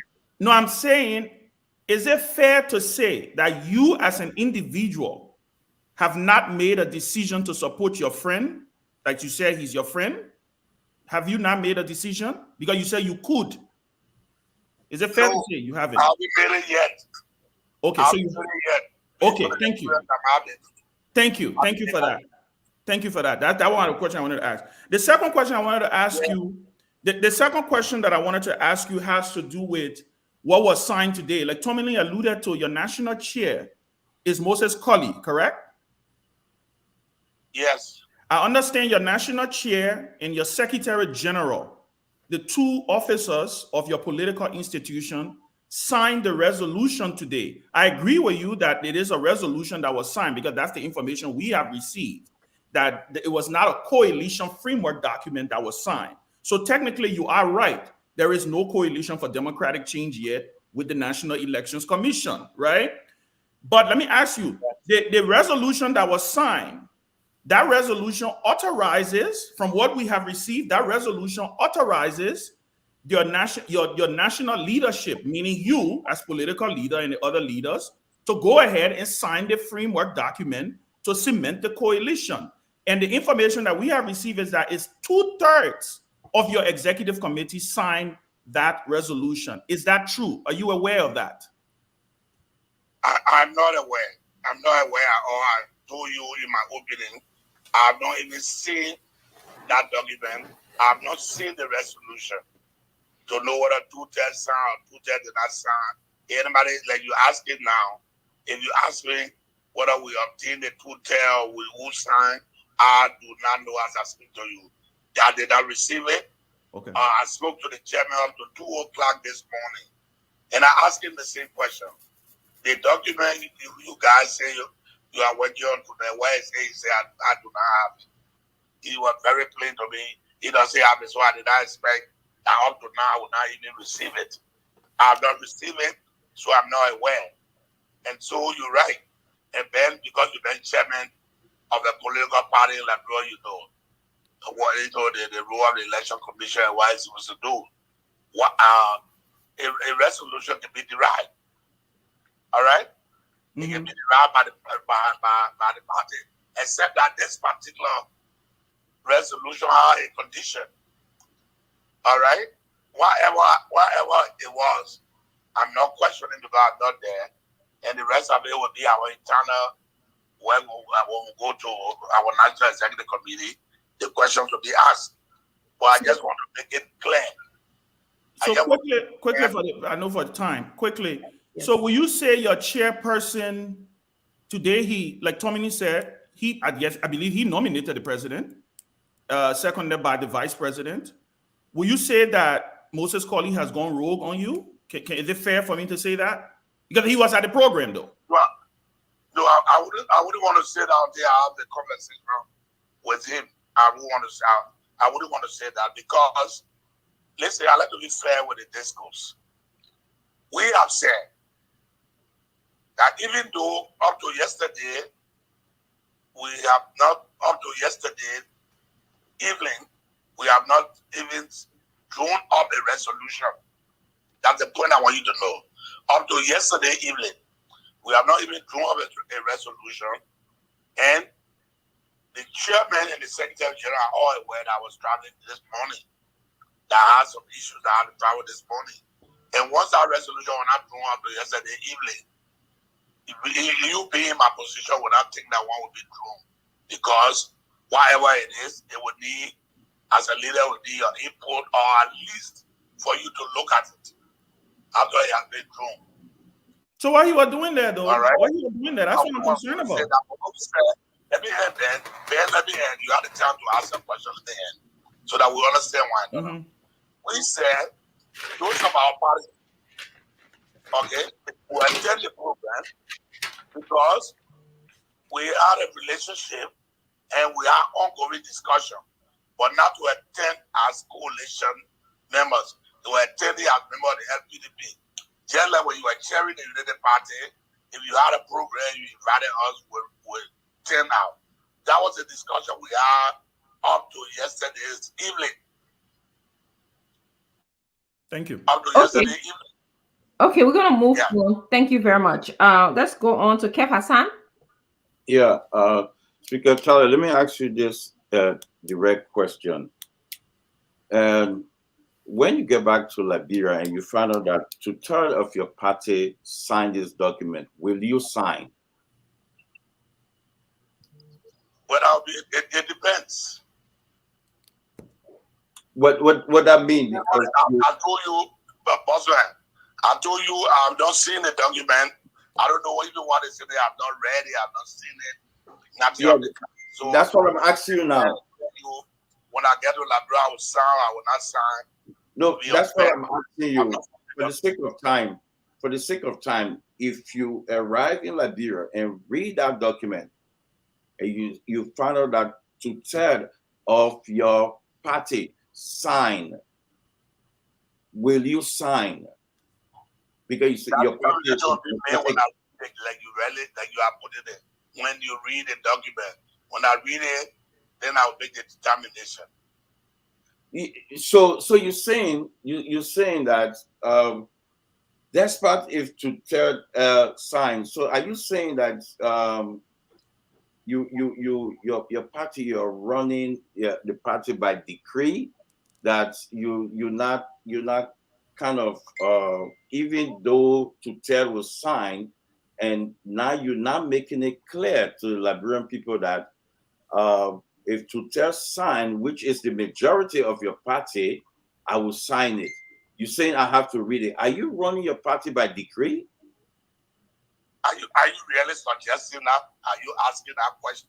Yes, I'm asking you because if the majority sign, you state here that you oblige. Hello. You ask, I get to answer. Go ahead. When you were asking, I waited for you. Go ahead. I have to answer. when you are asking a witcher, a civil house to do that. So when I'm talking, you let me talk, please. Let me talk the nonsense I want to talk. Once and then you can say what you want to say. I said when the period I was there, I said I have not even seen the document. All right. I said in my opening, I had to tell my person of school, which is that democratic right. By your suggestion, it means I do not even have a right. So because to tell sign, it means I have to sign. That's what you suggested. I'm just telling you it doesn't work that way. Okay? And I would not even speak to what you're saying because I have not read the document. When I read the document and I see a need to sign, I might sign. If I don't see a need to sign, I will make it clear to my policy. But I need to read the document. I have not read it. I know we have documents that were submitted, we read. I know from what I said that document was reframed or rewritten. I have not seen it. So don't say okay.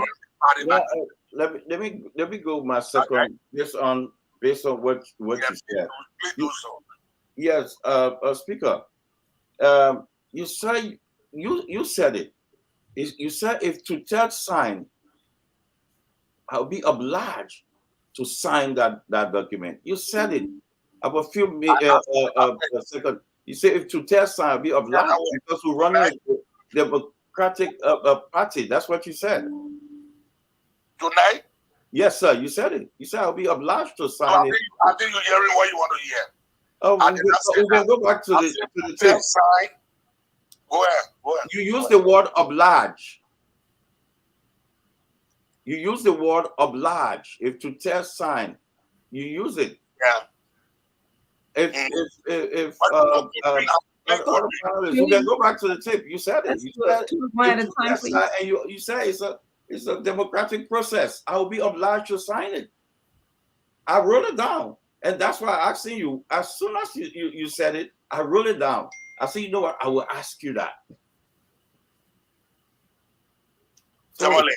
I've been out Tamale Kelasan. Hello? Yeah, go ahead. Yes, I guess. Yeah. When I get back tomorrow, I will have to read that document. I'll give you some conditions. And if you're not following, you want to hear what you want to hear, or you want to think what you want to think, you are entitled to your opinion. I'm just telling you, if I'm part of the process, and up to now I've not read the document, I told you, yes, in my opinion, that I'm democratic. But it means that I would not ask questions. It means that I don't have rights as well. Okay, I respect the prayer of the majority of what democracy is all about. It doesn't mean that the majority will always be right. And I thought it should concern you that I'm saying, or you should, maybe try to counter-check what I'm saying, that I've not seen the document. I've not even seen a resolution that was written. And Ben knows, if a resolution was drafted, the least was for me to see it. Whether I disagree or I agree with it, but the least was for me to see that this resolution was drafted. We live in a modern age. Wherever I am, I got internet, or whatever, at least some effort by me, by WhatsApp, to say, oh, this is the draft of the resolution that we intend to sign, how it works. It doesn't work by sentiment or by the way you feel. They have set procedures and way it's supposed to go. Okay, thank you, Honorable Tyler. I'm going to go to Minister Fagon and then Yeke Koluba. Your 2 questions, Fagon, and then 2 questions from Yeke Koluba. Madam Moderator, you won't get vexed with me, put me in the back by your business, but I got the right to laugh. I want you to recognize that right, the right to laugh. Before I ask my question, I have to laugh. Honorable Speaker, a son of Bomi, my countermate, and my brother. It suggests to me that what President Weah will never allow to happen to him in this day and era is what he has just done to you. You are not just an ordinary LPDP partisan. You are the political leader of the LPDP. How in the world can they draft a resolution? You got WhatsApp, you got email, you got your phone messages, everything. They waited for you to leave the country this morning, and they claim two-thirds majority. What I want you to explain on this set is to clear the information for the Liberian people, because according to your National Executive Committee guidelines, it says that two-thirds, and that includes all of the chairmen from the 15 counties. My understanding is that the people from all the counties signed by text messaging.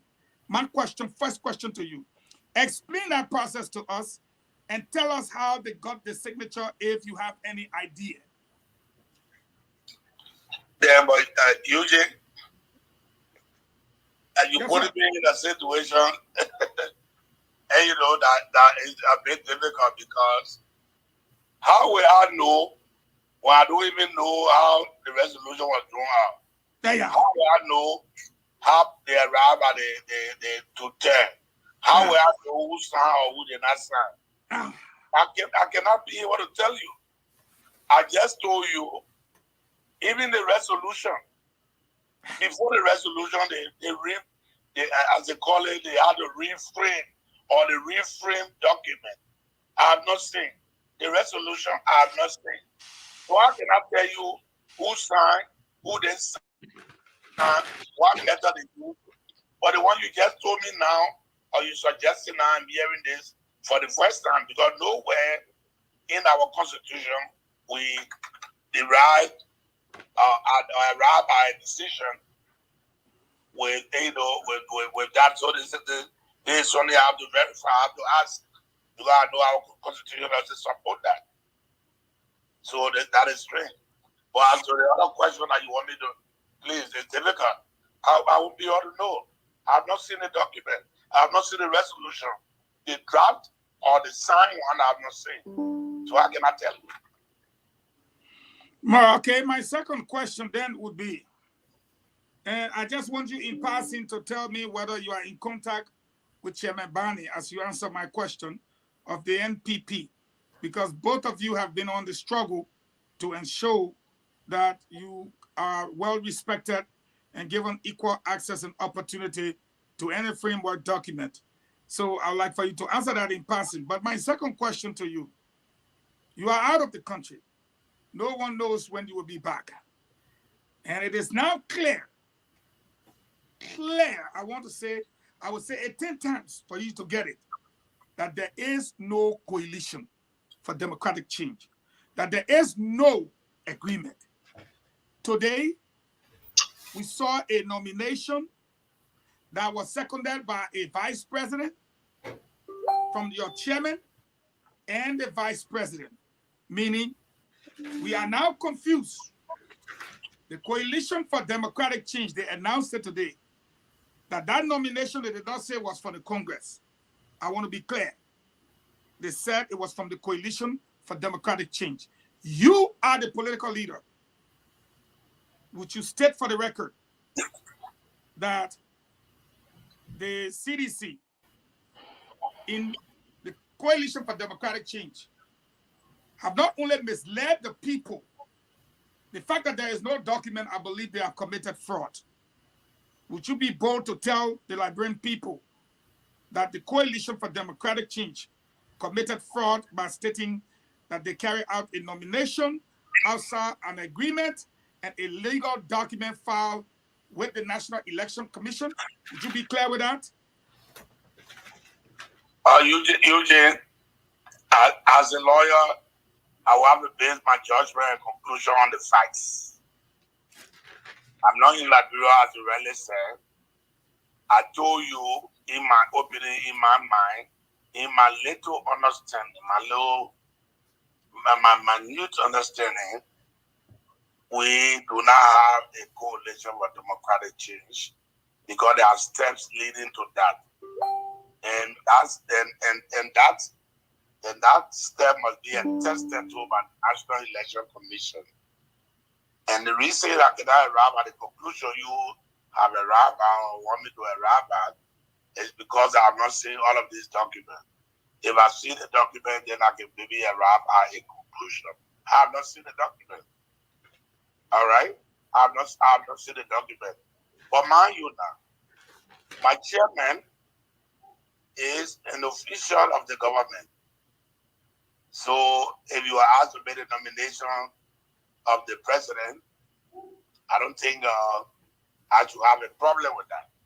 I will have a problem. The problem I will have is if he's making it on behalf of LPDP and suggesting that we have already formed a coalition. And intend to have an agreement is not an agreement. And intend to have an agreement. Say, even if your people gave you up, if all of the parties give you the go ahead to say go and conclude an agreement, you still do not have an agreement until you conclude one. On the other issue, the struggle, it has been the struggle, it has been more than a struggle with Barney and myself because our parties have blamed us in the past that they were not getting jobs, that we were responsible, that we took them to the wrong place, and all the way, at the end of the day, XYZ was happening, and they were left, they were put aside. And so, and you know, Fago, I left my bed early morning, not to find a job for myself, particularly begging for my partisans to get something to do. Because as their leader, they were all looking up to me. So even when if I felt otherwise, I had to hold that down because of them. Because I'm leading a group of people. So their interests come first. So most times I had to swallow my pride, leave my house in the morning as early as 6, 7 to go asking electronically begging for them to get something. There are few, very few, were able to get. In fact, some of them are giving all people they got something to do. All right? And I think Barney has been going through the same thing. He has been going through that. And so he has been more than a struggle. So all we're saying, this time around, and I said it to them, I am not going to take the blame. 2017, when we were running up and down, there were no jobs available. 2023, the jobs are available. If you get the jobs that you sign, that would be fine. If you don't have the jobs, you cannot come back to Tyler and say, you took me there and you did that in the playing game, you tried to play the past. So let's show that X, Y, Z is done. That's the point I made. And I think I say on to that point. Okay, thank you. Honorable Yeke Kalua, your 2 questions, please. Let me say hello to the former speaker and the former representative of Bomi County. Honorable Speaker, is this a normal Liberian thing to say, just take something and go? When you're over there, you just make a statement that you don't know about it, and then when you come back, then the process be the process, or you being sincere with the Liberian people? Please restate that because I want to understand it before I answer you. Please restate What I'm saying here is that, the normal Liberian thing will be, you just give me something, let me go, pay my way, let me be all over the country and just make some statement that I don't know about it. When I come back, then you will be able to convince the people to sign, I will have to labor it, or you being sincere to the Liberian people. No, but who will be doing that? The people that want them, they will be giving me something to live and not to get my people to sign. That what you suggesting? What I'm saying, Honorable Speaker. Yes, sir. Yes, sir. If I was even there today, I would raise the same point concerning the document. All right? Concerning the document. There are certain things must happen. That's what I thought that should happen. And if they tell you that they know, I don't want parties now, not to put other people, they knew I was traveling. All right, I don't know why after I traveled this morning, I just told you that up until 2 this morning, the chairman has spoke because I knew they met later on when I left by 5. I want to see IE Baroque yesterday. So by the time I left the stadium and passed by the headquarters, none of them were there. When I called ahead, they were in a meeting that I right to meet. At the end of the day, we spoke up to 2 o'clock this morning. All right? And I'm telling you, I've not seen the document. They say it's a normal renting the shouldn't lead. But you can, some of you in the country in Liberia are supposed to know me. You can. I will not say yes when I want to say no, or no when I want to say yes. The reason I've been quiet and I've been talking, because we are traditional people. I can dress the devil, they have to get outside on dressing. So whatever issues we've had, we've always tried to resolve them behind the scene. All right? And if our altogether satisfied, I won't be on this platform.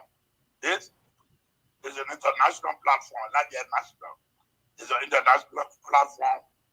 And the points I'm making, unless they don't make sense, but I believe they are in the interest of the LPDP that I lead, and I'm on an obligation to make those points. So we're not none of those Liberian things. All right. Okay. And those Okay, Honorable Speaker. Can I go my second question? Yes, please go ahead. Okay, let's agree that it's not a normal Liberian thing. Now that this president had duped you people and robbed you people, or the what you're supposed to give you people, when you come back, will you do business with this president that had duped and robbed your party, or the benefit that you people are supposed to get? Hello, listen. Let me put it this way to you, because if I can use your choice of words, you are entitled to your choice of words. I said that the reason we're going through this, because there's trust issue here. All right? Everything we did it by consensus. We didn't even have to take a vote on it. We all agree we're working together. At the end of the day, we are expecting we're going to go that way. It did not go that way. So my thing is, if you were in our position and didn't go that way this time around, you want to make sure that you cross the T's and dot the I's. That's precisely what I want to say. All right? I will not use your choice of word, but that's what we have now. Because trust is broken. And unless that trust is built, it's difficult. Okay. Just a follow up. Dr. Richardson, please. Just 1 minute, please. Make this exception for you, Honorable Kaloba. Because so can I go ahead? Yes, go ahead. Honorable Speaker, you being a former speaker and a councillor, with this kind of grave issue, this kind of serious issue that will have make impact or affect the life of your party, you think it was right to go into a gentleman agreement? We're all going to a written agreement, going to a verbal agreement with a coalition business? No, which agreement are you talking about? The 2017. 2017. No, we are a written agreement. And there's a particular clause that talks about governance. Okay? Maybe my interpretation is different from the way they interpret it, but you know, I told you the National Election Commission when I accept verbal agreement. We are an agreement. We are a coalition agreement that expired 2016. And even the governance issue was taken care of in our agreement. And we had a governing council. Of course, our tacitly, dissolved it away. So this time around, all we're saying, let's make sure we put all this in place so that we'll not have a real occurrence. Yes, thank you, Honorable Kaloba. Honorable Tyler, my question to you is, what I know is the best predictor of human behavior is past behavior. You mentioned here to us that trust was broken. That was a past behavior. You mentioned here to us that we did not include your partisans in his government. My question to you now. I did not say that. Okay, your partisans were not included in the government. I don't care who. No, I did not say that. Okay, can you tell me what you said then, please? And I'll use your words. Very well. I said they were not inclusive enough. All right? They were not inclusive enough. You have a coalition government. I mean, a coalition that won the election. Then you have been a coalition government. I'm not excluding other Liberians. With addition of other Liberians. You cannot have a coalition government and leave the coalition parties out and bring others in. The coalition party to be the first. If you work for something, if you are partners, you share first before you give others. They don't give others and give you last or give you what is left over. Okay, thank you very much for your correction. I'll repeat my question again, and hopefully we'll have clarity. I'll start off by saying the best predictor of human behavior is past behavior, okay? And we as past behavior, from what I heard you say, did not include your party in numbers for jobs. We as past behavior did not include you in the governance process. So my question to you is, what is motivating you now, if there's any chance that if you sign a coalition agreement, that your partisans will get jobs? Let me say this to the record also. Yes, you can use the power to judge the president, but Wiseman, as we told, changes. And if we have such situations, that we're going to give people the opportunity. And let me get this clear. The governing process that we're talking about, it means that Ellis Tyler will be minister here or there. As a matter of fact, when President William was forming a government, Senator Barney and I indicated to him that when you are naming his government, he should not consider us. Let me go on the record for that. Some of you do not know, let me go on the record for that. But that did not mean that we know nothing about government. That we didn't hear it on the radio, or because we created the governing council as that forum that will be able to, at least assist in a way, or that forum that will be under there, because it's a coalition government. That's why it was created. Also, on top of governance, I don't want anybody to listen to that who tell her they get job, and why you did this and that. Why I mentioned this for the record. All right, and I said to our partisans, there was a room for, there was that the president say out of room if you want this to happen. That he stay out of room. If we believe that we came together and we want, and he still want us together, he has a room and he owns us. It's on him to make that sure that happens. That's what I said. Okay, thank you. My second question to you is, just by a probability that the coalition does not hold, that you take your party and do not sign the agreement, are you looking to join other coalitions or other political parties? Dr. Richardson, when we formed the Labrador People Democratic Party,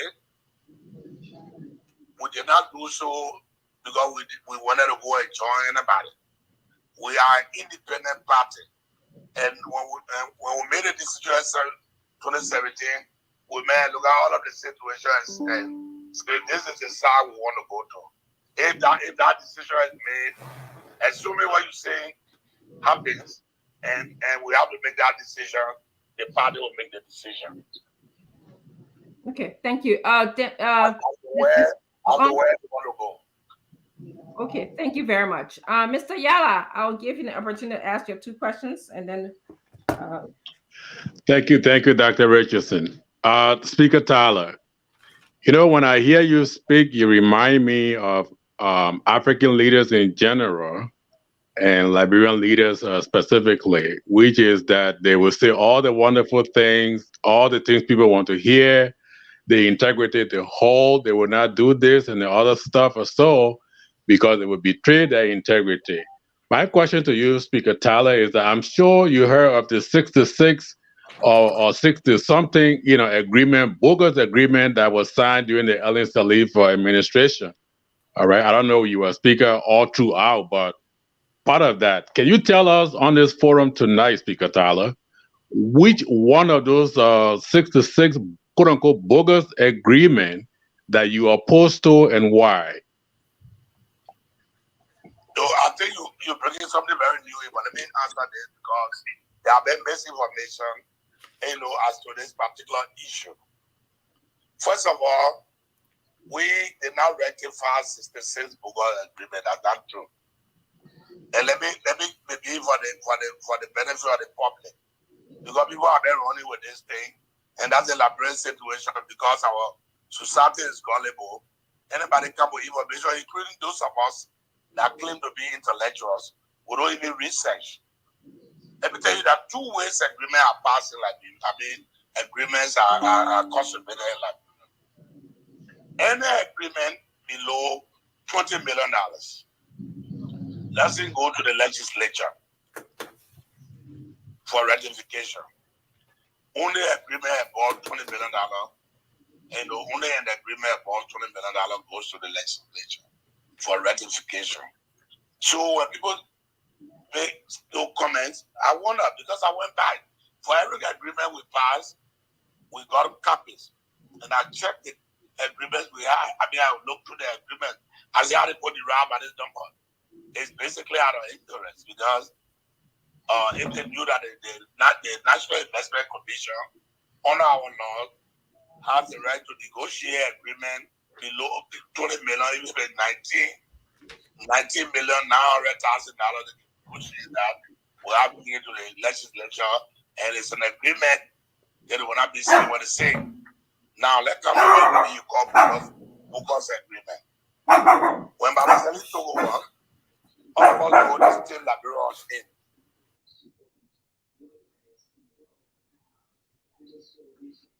The guy on the other side will use the strength against you. You know that. All of us should know that. I'll give you. There's an interruption here. Can you mute yourself? Come in at the door. I tell you guys, I'm a boozy guy. I got no dog at my house here. Hello. Yes. Sorry, Honorable Tyler, we were just being interrupted. Please continue, please. When Babaseli took over, let me start to the point when I begin speaking. The first agreement we had with the Peter Steele agreement. That agreement was rectified during the Judy Bryant time. When Babaseli presented that agreement, the politics alone behind that agreement was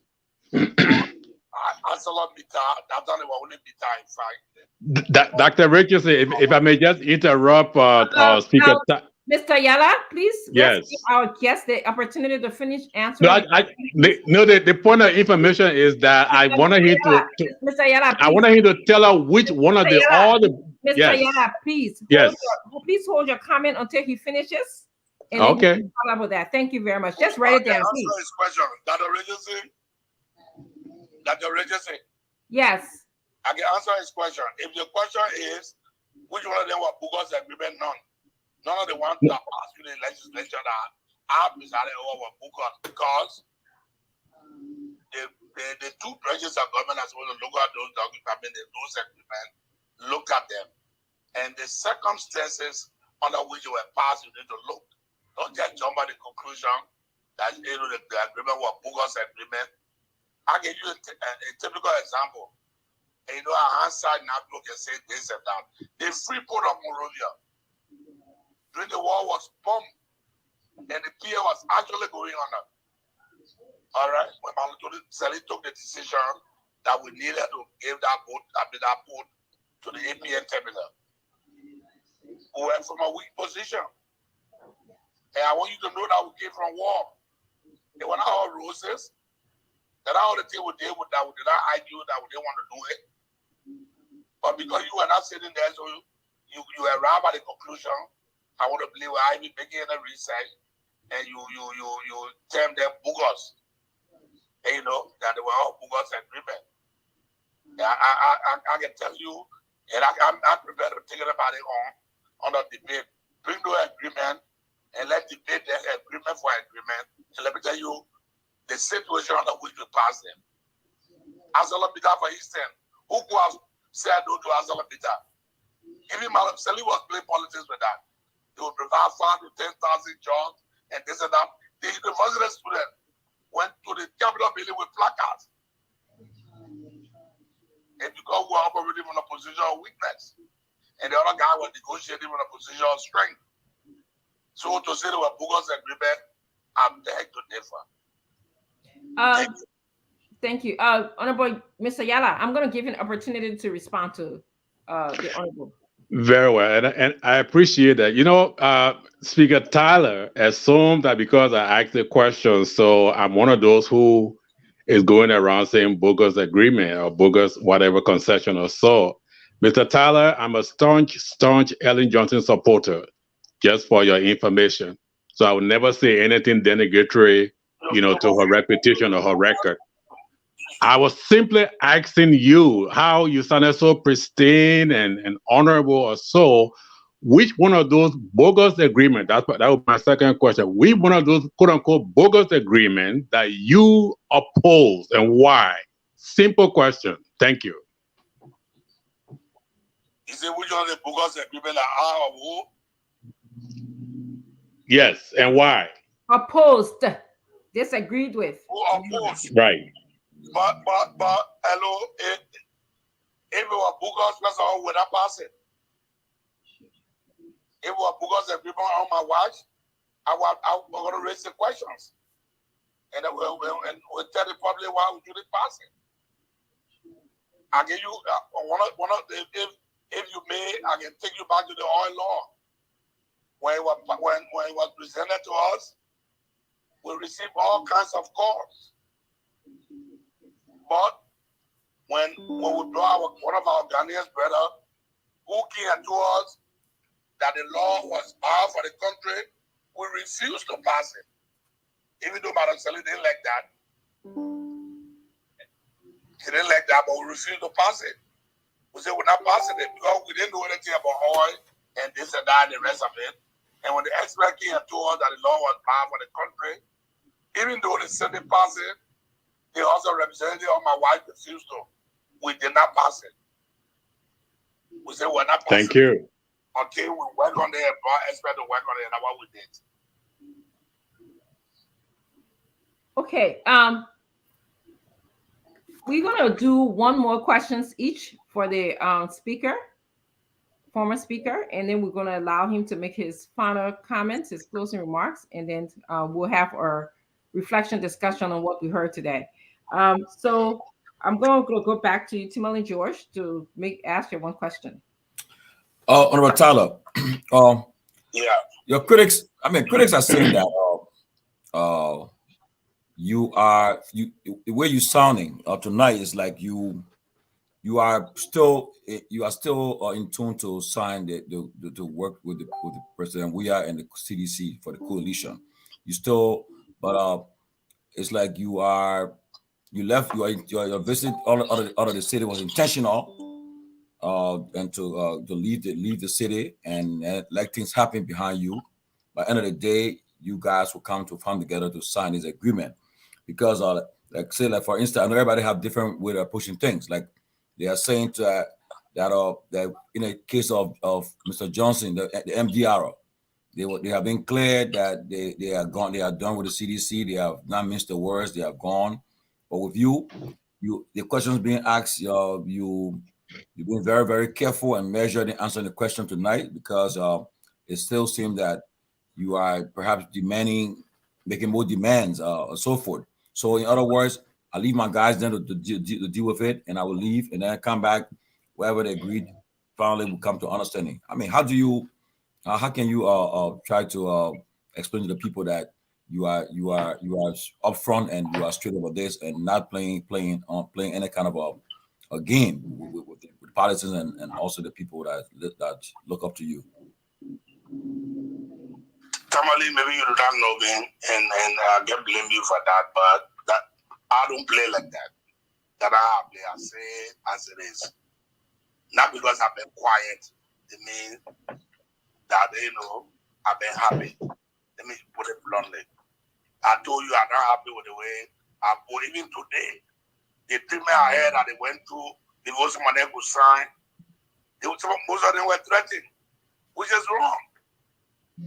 That abuse of power. I told you the labor minister went to our headquarters and demanded one of our parties to sign. That's wrong. That is wrong. And people start calling people from all over because they late job to make them to sign. That was wrong. They should sign on their own. Because up to the time we met on Thursday, up to the time I was there on Friday, we are in general consensus that we're not signing, okay? The two major issues was the issue, since you got a job, get all the job down, and we'll get the fee, all of us work. The next issue was open primaries. That we're not going to have any closed primaries. That there should be a democratic process for the three parties to get to the primaries to select those who are represented at the legislature. You understand? But let me also say you this. Nowhere in that document, they didn't say, even though I'm running to inform me, they didn't say that Tyler, even though the other two political leaders are going on a post, that Tyler will go on a post. I didn't mention that. It's not in that document. That is the one I saw. The document that we had issue with, and the two issues were raised were, one, you got the jobs now, our both need the jobs, get all the jobs. Then we can move together. The second issue is the issue of the primaries. For me, those are the two important issues. Because obviously, the legislature will be part of the governing process. All right? And so we made our point. So for somebody to suggest, I left the country because I don't want to be there, so my people will say this, I said that to my people. And it's always good. For those of you who want to ask the question, you panelists, you are Liberians, you got people back home, I'm sure you got friends and members of the LPDP, call them. My position has always been my position. What I was, who I spoke to, I told them what my position was and what my position is. I said it to them. I've been clear. Thank you. I know how clear you guys want me to be. Thank you. Ben Sammy, please. Yeah, one Mr. Speaker, thank you. Dr. Richardson is very prudent on time. She's she got us under control here. So I'm gonna try to do I'm gonna sneak two in one. So Dr. Richardson, I'll be smart there. Sorry. Let me say this, Mr. Speaker. I'm getting information. As the show is going on live, people are sending these things, and I need some clarity from you. Is it fair, and you can please clarify this, is it fair, again, like I said, I have received information that 2/3 majority of your party signed the resolution. It almost seems to be like your party has left you behind because you left today. Can you clarify if you were aware of a meeting that was held last night at the at the CDC headquarters, reviewing the framework document, and you were invited, but you refused to attend? Can you speak on that just for the record? And my second question have to be around the issue of jobs. You continue to say, well, your party never got jobs, but we're also receiving information that all of the local officials in Bomi County, several junior cabinet posts were allotted to you guys, and I think you appointed, you made some recommendations and stuff like that. Can you also clarify that for me, please? Yeah, definitely. Let me start with the issue of the job, then we'll come to the other issue. Yes, sir. In Bomi County, the coalition in Bomi County, at the end of the day, there was the CDC, the NPP, and the LPDP. Yeah. The coalition got in charge in Bobby County. I did not recommend one. So they did their list, when they did their work. At the end of the day, I did not say it was LPDP. They submitted a list and they got presented it to the president. Well, Mr. Speaker, 1 second, please. I'm cutting you off. Sorry. I'm not trying to be rude. I just want to clarify something. You were saying that the appointments in Bumi were not LPDP partisans, because I understand the superintendent is your chairperson. I mean, they say the whole thing except the development superintendent is not yours. No, that's not true. The superintendent is my chairperson. The county, the development superintendent is the chairperson of the CDC. Okay. All right. So it's not entirely on LPDP. Okay, thank you. Okay, thank you. Oh, my other question, he answered. Okay, your other question was, Ben? Yeah. The question is, what are the meeting? Yeah, and this is how it happened. When we met on Thursday, the mandate from the party was, based on the issues, we need the leadership to go and sit with the principal. And that meeting was arranged. That meeting was supposed to happen on Friday morning at 10 o'clock. On Friday morning at 10 o'clock. I got ready. I was in town early, and we're waiting for the meeting. We need to get a call in the afternoon that the principal had canceled the meeting. In the afternoon, principal mean the president, right? Just for the audience. Principal mean the president. Yeah. Okay. The president. Yeah. Okay, now the president has canceled the meeting. That was what we were in. Our party mandated that since these are our issues, sit with the president. But that meeting was canceled. I was at headquarters on K by the time I was about to leave to go and see the IE and Barrow game. And my chairman mentioned to me that the vice president has asked him to meet, with us. And I said, on what issue? He said, on the same framework issue. I said, but we have a mandate. The mandate we have from our National Executive Committee was that we meet with the principal and the president and lay our issue before him. I do not believe that the vice president can do much about that because she has the same issue with the NPP and they are making the same debate. You understand? However, if you want to go there, that will be fine. And I left one on the field. That's why I said I have no idea that the meeting they went to was to rewrite the document that I have not even seen. I made that on record for that. I said that on the show tonight. That the document in question I have not seen. The first document, I saw it, we read it, we had issues. All of us had issues with it. And that's why the executive committee mandated us to sit with the president. The new document that was drawn out, I have not seen it. Up to then I said I cleared it tonight. Up to 2 o'clock in the morning, I was on the phone with my chairman. And I asked him all the purpose, because you never had any mandate to go and renegotiate or do anything the mandate we have from the executive committee or SYC. So, but I still went on to ask him, where is the document? He said, I don't have it. And up to the time I left this morning, he had not sent it to me. All right? So if they left it behind, maybe that's it. But I know very well that it's not just that I refused. I was supposed to meet with the president at the mandate we have. And I know the vice president, especially on the job issue, about the same problem. Or at least she had made us to believe she had the same problem. Thank you, sir. Yes, thank you. Thank you. I'm going to go on to Kev Hassan. Your one question, please. Speaker Tyler, I think you've been dishonest on the show today. Very, very dishonest. we always receive information. I receive information from people within your party that you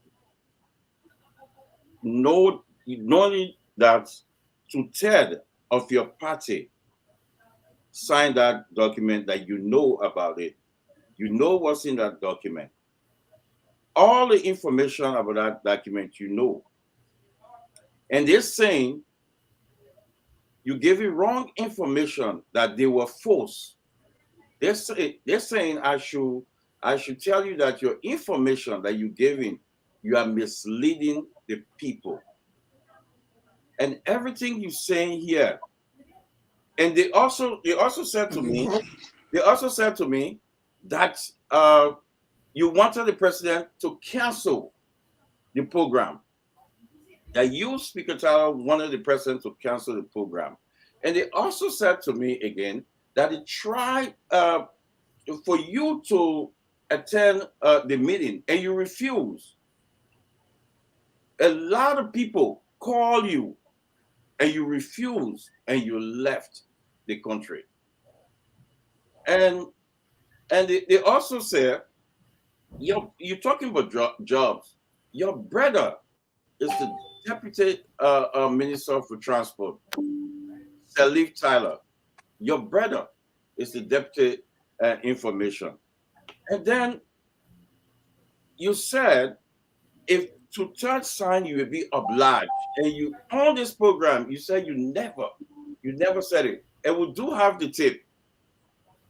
I want people to listen to the tape because you're being dishonest here today to the Liberian people.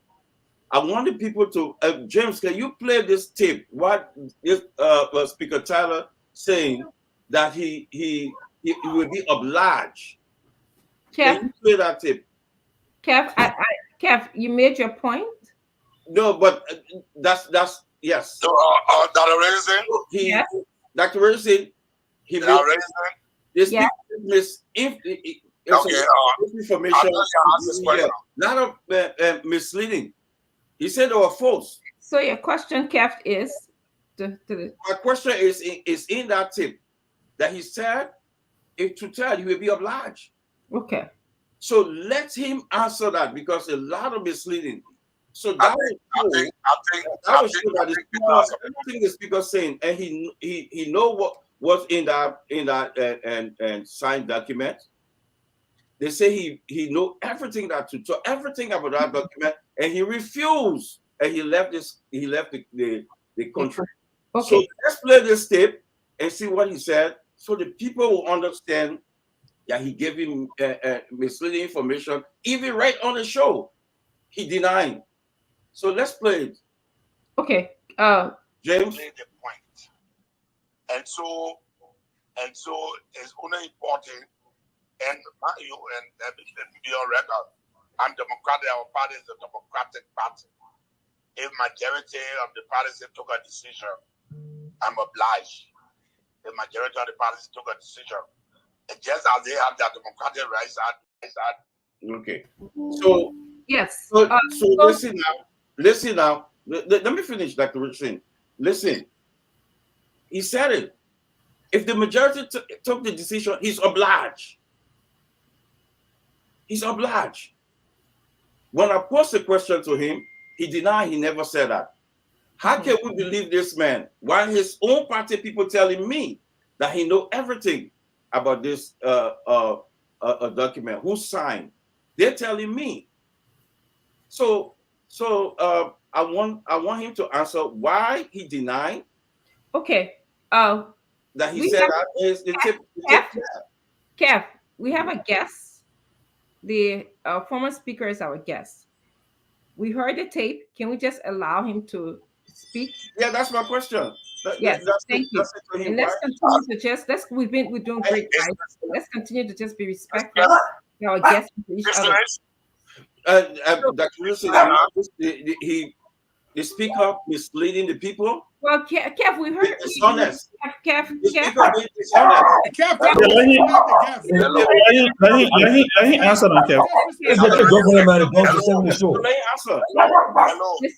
Honorable Speaker, Honorable Tyler, Can I Can you- respond, please? Yes, thank you, please. Yeah, let him respond. First of all, listen, I want that man to know I'm not a blind loyalist. And I think he got problem with English. I spoke in context. Don't just take the obliged and end the sentence. I said I'll be obliged, but or however, I have my rights just as they have their rights. Why you didn't allow to play to the end? You don't want to say English, and that's your problem. The second thing is, I said to you that the minister got information today, and the minister of labor went to our party headquarters. That's the information I got from that he went to our party headquarters. So all of those you say telling you, it will be good to reveal it. And they have their right when they call on the show to say that I have a knowledge of the document. None of them can call and say that the document of last night, I'm telling you the chairman up to 2 o'clock this morning. I asked him that, and he told me he himself know how to copy the document. And the chairman cannot come and say that he gave me the document already, or he sent it to me by WhatsApp, or he communicated it to me by enemies, and you sitting there talking foolish that are dishonest. Okay. Kev, you know what, Kev? We have closing remarks. He be dishonest. You Kev, can talk all you want to. Oh, Lord, don't put tyranny here. Kev, You're stop again, Sharon. You're Dr. Richardson, moderate. You're stop. Kev, Honorable Tyler. We're going to start the moderator. He needs to shut up. Kev, Honorable Tyler, please. I need everyone attention, please. Thank you very much. Thank you, Honorable, for responding to the question. We're gonna move on to our next question, which will be done by Dr. Richardson. Yes. That would be unfair because he said a lot of things that I need to clear for the public. People are listening. All the things I say here, that first of all, he said I knew about the document. I knew who signed, and the rest of it are not true. That is not true. Okay. And I challenge anybody to come and say, I saw the document. I'm on record, I said the chairman, and I spoke up to this morning. I said that. And he said that. He told me, how the document I believed it. So, and then show him how they communicated to me. Listen, it's one thing to support somebody, but it's something else to have common sense. And I think that's what you lack. Actually, Honorable. He said I was dishonest. He lacked common sense. Okay. Honorable, that's for your own party. This back and forth. You be dishonest. You have your closing comments. Please write things down. Mr. Tyler, Honorable Tyler, we have to move on with the show. I'm going to move on to Mr. Fagon, Minister Fagon, to ask you questions. Thank you very much. Go ahead. All right. Okay. Mr. Fagon? Yes, ma'am. You have a question, one question for Honorable Tyler. Yeah, I think Kev and Honorable Tyler went back and forth for a length of time. Now it comes to me, Honorable Fagon, you got one question. That's fine. But I think that's the format of the program today, Mr. Fagon. And I'll let you know what the format is because I spoke with Mr. Tyler, Speaker Tyler today. And based on our conversation, I said, you have to come on the show. It's not what I'm asking you here. You have to come and say it. So if people will tell people, say this, say this, say this, and they have a phone right in front of them. Mr. Fagon, do you have a question for Mr. Tyler? Yes, no, but I have to say this on this program. Some of us get you have your time. Mr. Fagon. So all these people that are calling Kev were telling me to shut up. Mr. Fagon. Just call Kev phone and put it to the microphone. Excuse me, you were sitting there. Fagon. So look at the guest and tell the guest you've been dishonest. Fagon, let Dr. Richardson moderate. Yeah, ask your question. I'm not saying I have to express how I feel. Yes. Speaker Tyler is here today based on the invitation extended to him. If somebody wants to talk, take your phone and let them call you, Ben, and put it to the stuff. Don't call somebody dishonest based on what somebody said. Mr. Fagon, we're going to respect each other on the show. Exactly. Thank you very much. And that's what I'm stressing. That's exactly what I'm pressing. Yes. Respect. So do you have your question? We'll do all of this talking in the back. We can have a meeting after this, but not on the show. We have to respect our guests and our audience. Thank you very much. I would say my piece in my closing. I'm very serious about it. Speaker Tyler, I know people say you're dishonest, but I know within my spirit, if you were dishonest, you would not be on this platform answering everybody's question and speaking. The actual people that are dishonest are the ones that are talking from the back. They got telephone here, they can call a show. They can call a show right now. This is Spoon Talk. They are the ones that are dishonest. You are here right now. So my question to you is this.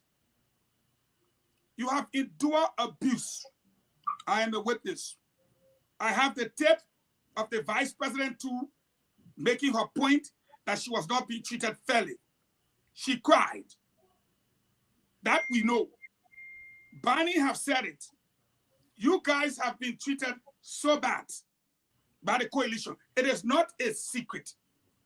Here is my question. Even if they gave you silver and gold today, after 6 years of such treatment, why would you even want to work with such a person again? Why? Give me a reason. If the opportunity, you have made demands, jobs, whatever they do, my question is, they did it before, and you agree and you work with them for 6 years. Why you want to trust that this time around they will treat you any different? That's my question. Good question. Thank you. That's a very good question, and that's why I said the reason why we are at this point is because trust has been broken. There's an element of trust here. And somebody saying we're dishonest. There's an element of trust here. All right? It's an element of trust. And I want to agree with you before I answer your question. That whoever said otherwise, they are listening to the radio. Even the chairman, I made a point, I'm sure he should be listening, or somebody should call him to listen, has got the opportunity to respond. To say Tyler lied. Tyler is dishonest. Yeah, let us say you're receiving $20,000. People should believe that. All right? But another issue. The issue is back on. When you work with people, I swallowed this over the years because I work with people. You know, I'm not going asking for a job for myself. I was doing it because when you work with group of people, I didn't want people to say, oh, because he said he didn't want to be in the government, he didn't want to be higher, so he's trying to take bread from our table. But your question is whether or not, after all of this treatment, I said to you, it depends. It depends. Because I work with people over the years, and I will still work with people. It depends. And to tell you the truth, to be honest with you, I'm surprised. Because up to yesterday when I left, that was not a consensus. I'm surprised by what happened. All right? But that's democracy. When the majority decide, I told you the majority will not hold me right. When they decide the way they want to go, they wouldn't think I can say that same lane. Nobody would say, Tyler did this, Tyler didn't allow to get this, he didn't go talk to get this, they made a friend, he didn't go talk for us, they didn't, because most of them, some of them knew the effort we made, but some of them were still doubting the effort that we made. All right? So Eugene, that would be a decision that I would decide whether I would take or not. Whether I would trust again that the president will change, or I don't want to trust it. That would be a decision that I will have to make. All right, when I get to that point. And when I reach to that point to make that decision, I will make it very clear and very known to everyone. Okay, thank you, Honorable Tyler. I want to welcome Dr. Peabody to the show. I want to go next to Yeke Koluba. I will ask my one question. Dr. Peabody will ask his one question. We're going to ask you to make your closing comments, and then we'll go over our afterthoughts about this conversation today and trending events in Liberia. Thank you so much. Dr. Richardson? Yes? Put something in the chat room. Please look at it. Okay. I will. Maybe you'll think it's good for the, I just want to make sure. Yeah, Mr. Yeke Koluba? Go ahead. Thank you. Honorable Speaker, Mhm. my question. You all helped to bring the embarrassment on the Liberian people, and now it's coming back to you. I'm going to be very direct with my question. My question to you is, after the president, she had a meeting with you people on Thursday, and that meeting was canceled. It is true that the chief negotiator, Nathaniel Magee, met you with the understanding that they will give you 200,000, you leave the country. When you come back and don't speak on the issue and say you have spoken on the issue while you're out of the country and everything is resolved, they'll give you a balance 100,000, in total 300,000. Mr. Koluba, hello? Yes, sir. We're hearing First you. of all, hello? Yes, sir. First of all, is that true? I never met with Magee yesterday. I've not seen Magee for more than 2 weeks. I spoke to Magee today when he went to see James Barney at the NPP headquarters. I spoke to him from James Barney's phone. And he was talking to Barney and myself to sign. So that information is false, it's misleading, it's on the belly of the devil. And I think one of them sitting there with you people. It's on the belly of the devil. It's not true. I've not seen Magee for 2 weeks. I've not seen Magee for 2 weeks. I spoke to him today from James Barney's phone at the MPP headquarters. He's a friend. He had gone there to show that, he asked Barney and myself, to talk us into signing. And we told him that decision we have to take it over. That's why we told him. All right? So that's true. Richardson, you not do a follow-up? Honorable Yeket, I'll be giving you second exceptional. Okay, go ahead. Yeah, thank you very much.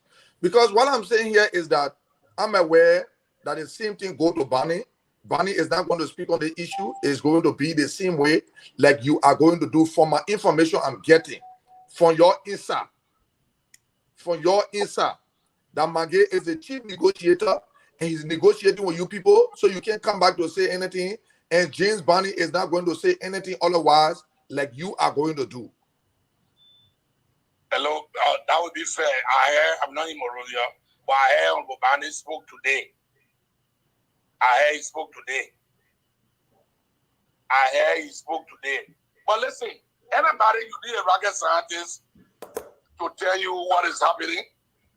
You need a rocket scientist to tell you that people will be insinuating and finding all kind of stuff in their mouth, formulating their own, wishful thinking and what have you. It's clear we're not satisfied. We said it. We said it, we're not satisfied because the way we've been treated. We said it. And I said I will not sign it.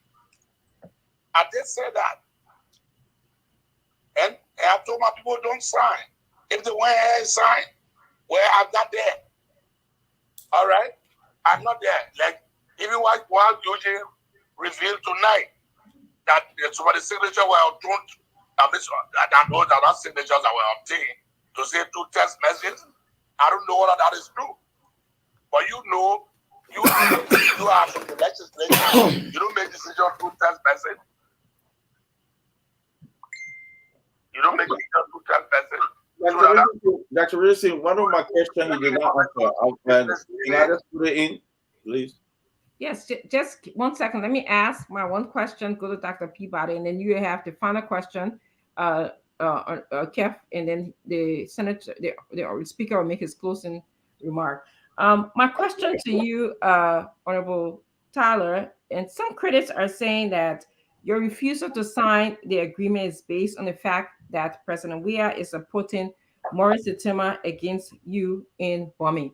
Can you dispel or confirm or elaborate on that rumor? Listen, let me say this much. So this is the issue. In the 2020 election, I think 2019 or around 2019, if I'm not mistaken, there was rumor that President Weah was supporting Bush Snow. But Snow came out and said President Weah was supporting him. I did not ask, I'm coming up, I did not ask President Weah, I did not stop him because I have right to support who he wants to support. You understand? Senator Sitoma, I heard from Senator Snow and others that he has said the president is supporting him. I got no reason to dispute it. I got no reason to ask the president at election. You can support who you want to support. All right? Anybody can support who they want to support. And people, I think people like Roger can attest to that. Senator Snow said it. And so that the president was supporting him. One day you didn't hear me come to them. Because anybody can decide to support anybody. That's their right. So this is not about who the president is supporting for me. The Bomi people will decide who they want. And that's not an issue here. That's not an issue at all. Okay? That's not an issue. Okay. All right. Thank you. Dr. Peabody, your one question, and then we'll go to Kev for his clarification question. And we'll ask you, Honorable Tyler, to give your closing remarks, and then we'll just have a general discussion. Dr. Peabody. Well, good to see everybody. Sorry for being late, but yeah, anyway. But Speaker Tyler, let me ask you this question. What is the possibility? Let me ask you, Speaker Tyler, is it that, who are you trying to represent? Is it because they didn't give you certain money? Is that why you are holding this? Because let's look at Bomi County, Speaker. Your county, you struggled to win an election. So how many people, who you representing actually your party, who you actually, the coalition that you bring, so how much do you bring into this whole CDC and stuff like that? And then what is the possibility of you going back to the CDC, of the whole thing coming together? What's the possibility, Speaker Tyler? No, but the question you ask is, who do I have the army? But if I'm insignificant, then nobody will even talk to me. If I'm not insignificant, why should people talk to me? That's true. In the first place, why would you talk to somebody that is insignificant? And listen, election being what it is, I don't want to go back to that election. President Weah ran 2 elections before he went to be senator. All right? And I don't blame anybody for whatever result that came in for me and this and that. Anybody can support who they want to support. If someone is saying the LPDP did not bring anything to the coalition by itself, then why did they say that you want the LPDP to be with you? If the question you're asking is going, along those lines, then nobody should be talking to the LPDP because the LPDP is nothing. And what would you want to talk to? Nothing. What would you want? Zero. Nobody has to, anybody who wants zero. So this is the situation. Great point. Thank you. That's a good point. Yeah. Thank you. Our last clarification question will come from Kev Hassan, and Honorable Tyler will ask you to make your closing remarks, and we'll then have an afterthought reflection discussion of. Trying to be stable. Hello, trying to be stable because if it's that, I'm not going to be, because I'm not going to interrupt speculations. And people saying this, I got a call, I got a this, I got a that. The people at this statement that were emphatic, those who are under obligation. Anybody see I'm saying something wrong to call your show. And I'm telling you, duty bound. Now that I'm leaving the show, those who want to call cannot call to say something, because first of all, I'm not in Liberia, I'm not on Facebook, I'm not going to listen to what anybody say. Anybody got issue, they want to raise it with me, you bring me behind the show so they will raise it with me. I just make it that point. All right? I just make it that point because that would be fair to do so.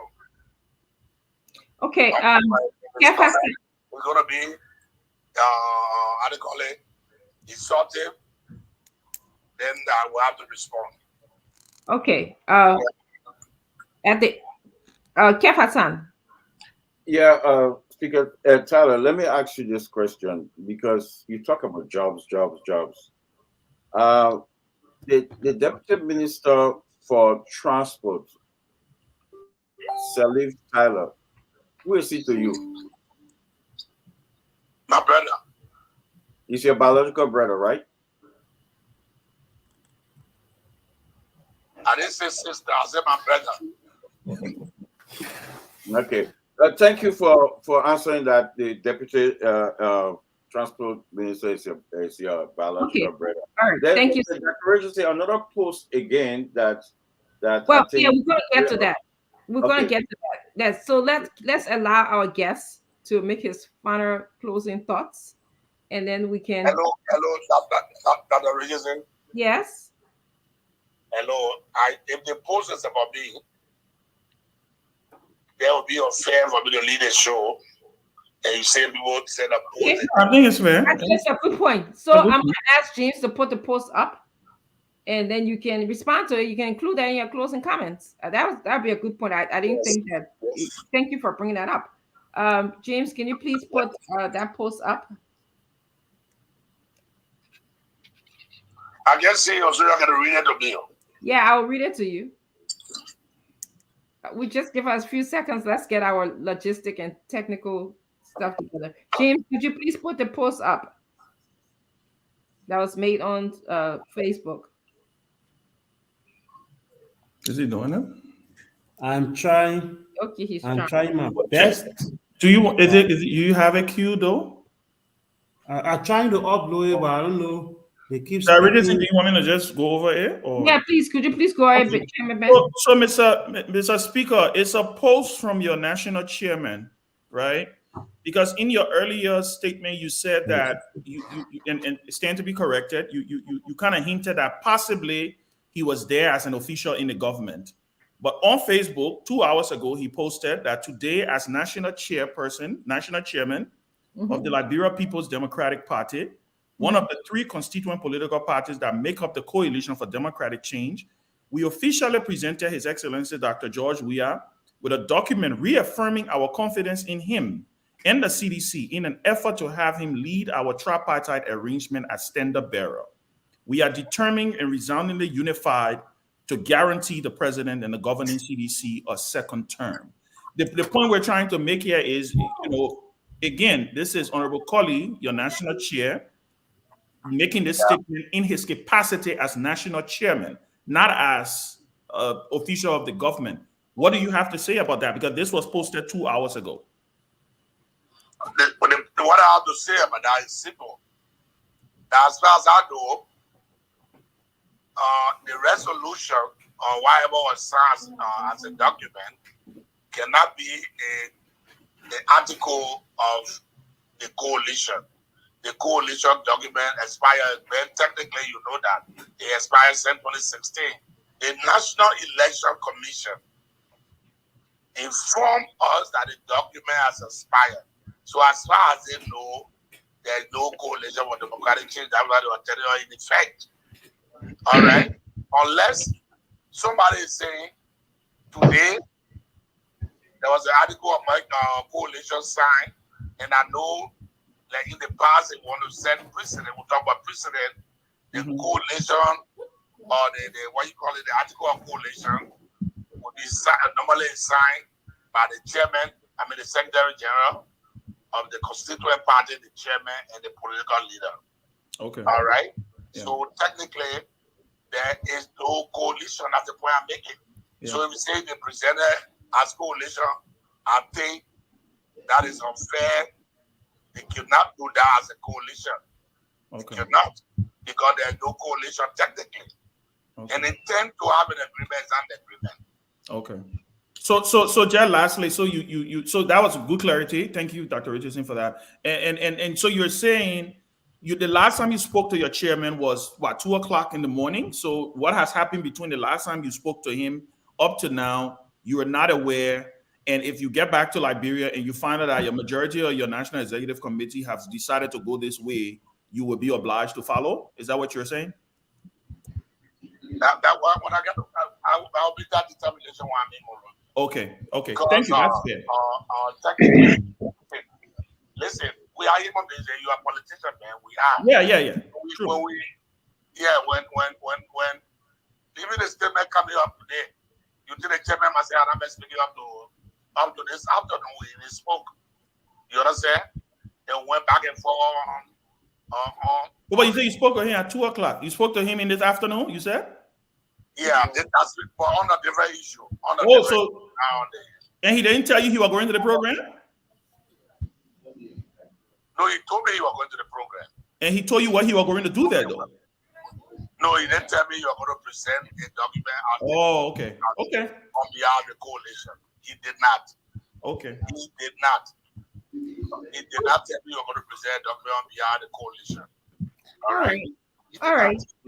Thank you, Honorable Tyler. Thank you so much. Can you please give us your closing thoughts, and then we'll just let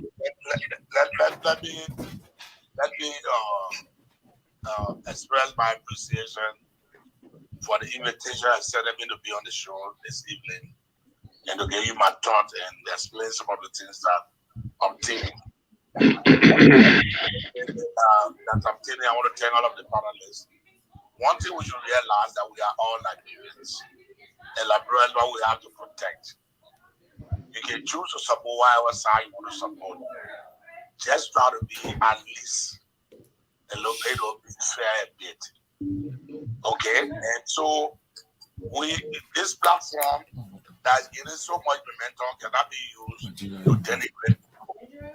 If you have issue, can you meet yourself? Your thing should be can I go close, please?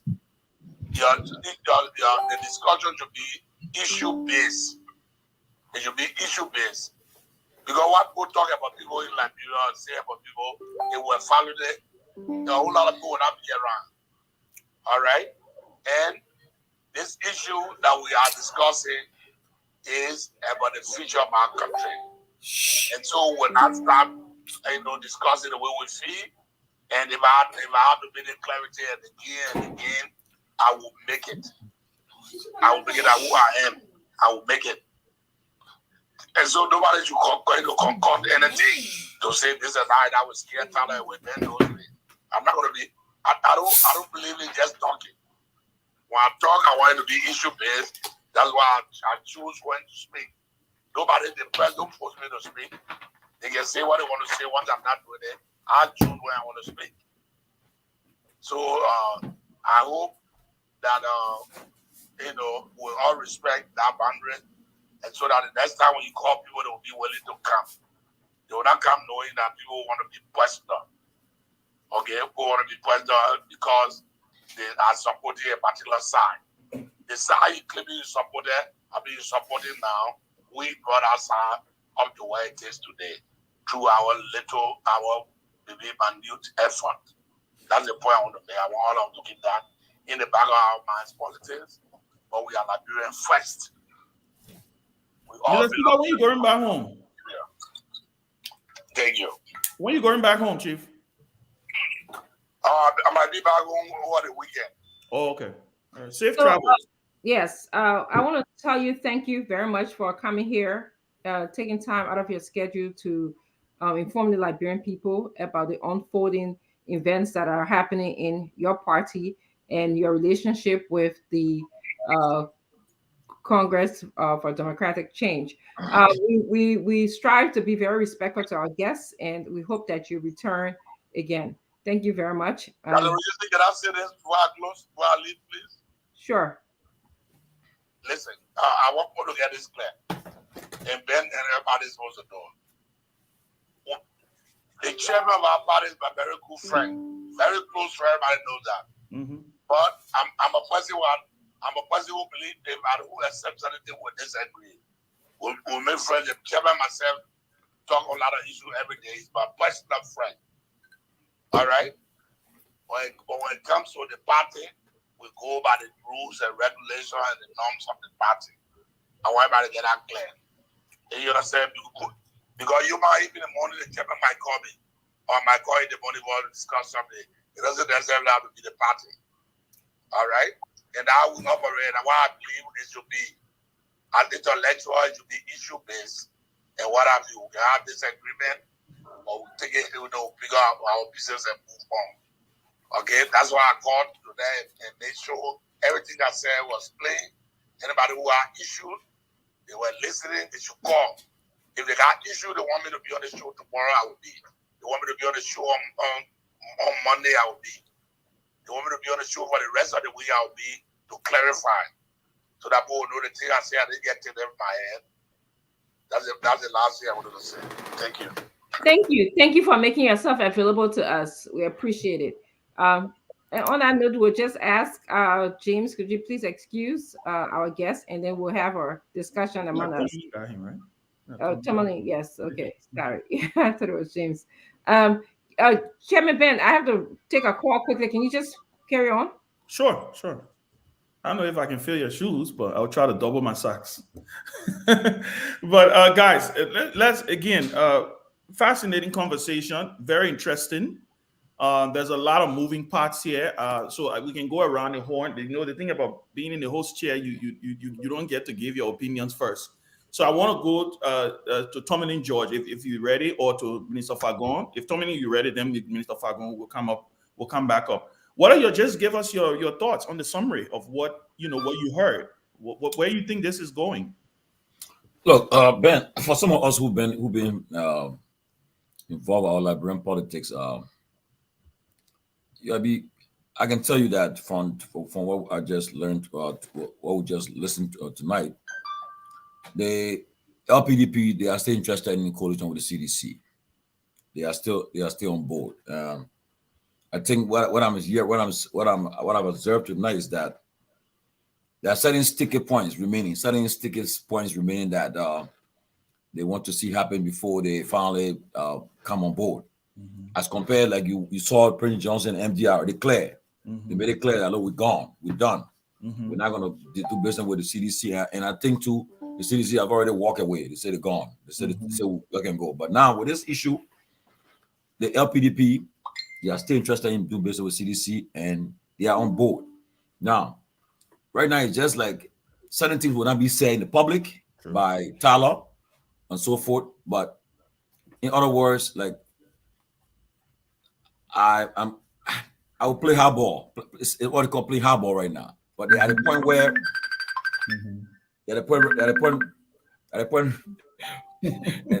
right now is at a point right now where look, I gotta put the finishing touches there. Yeah. In order to do it, we open it. Oh, what do the game, Ben? Exactly. So right now, Tyler stay there. Tyler not going. So it's just like that. Let me just take out one or two business now, but you're on board. You know, he was very measured in most of the answers were given tonight. Yeah. And he want to come to the scene as he was giving in. Just like Kev, Kev try to pull a button. Kev. Yeah. He tried to take him off balance. He got balance, so Kev keep with that stuff.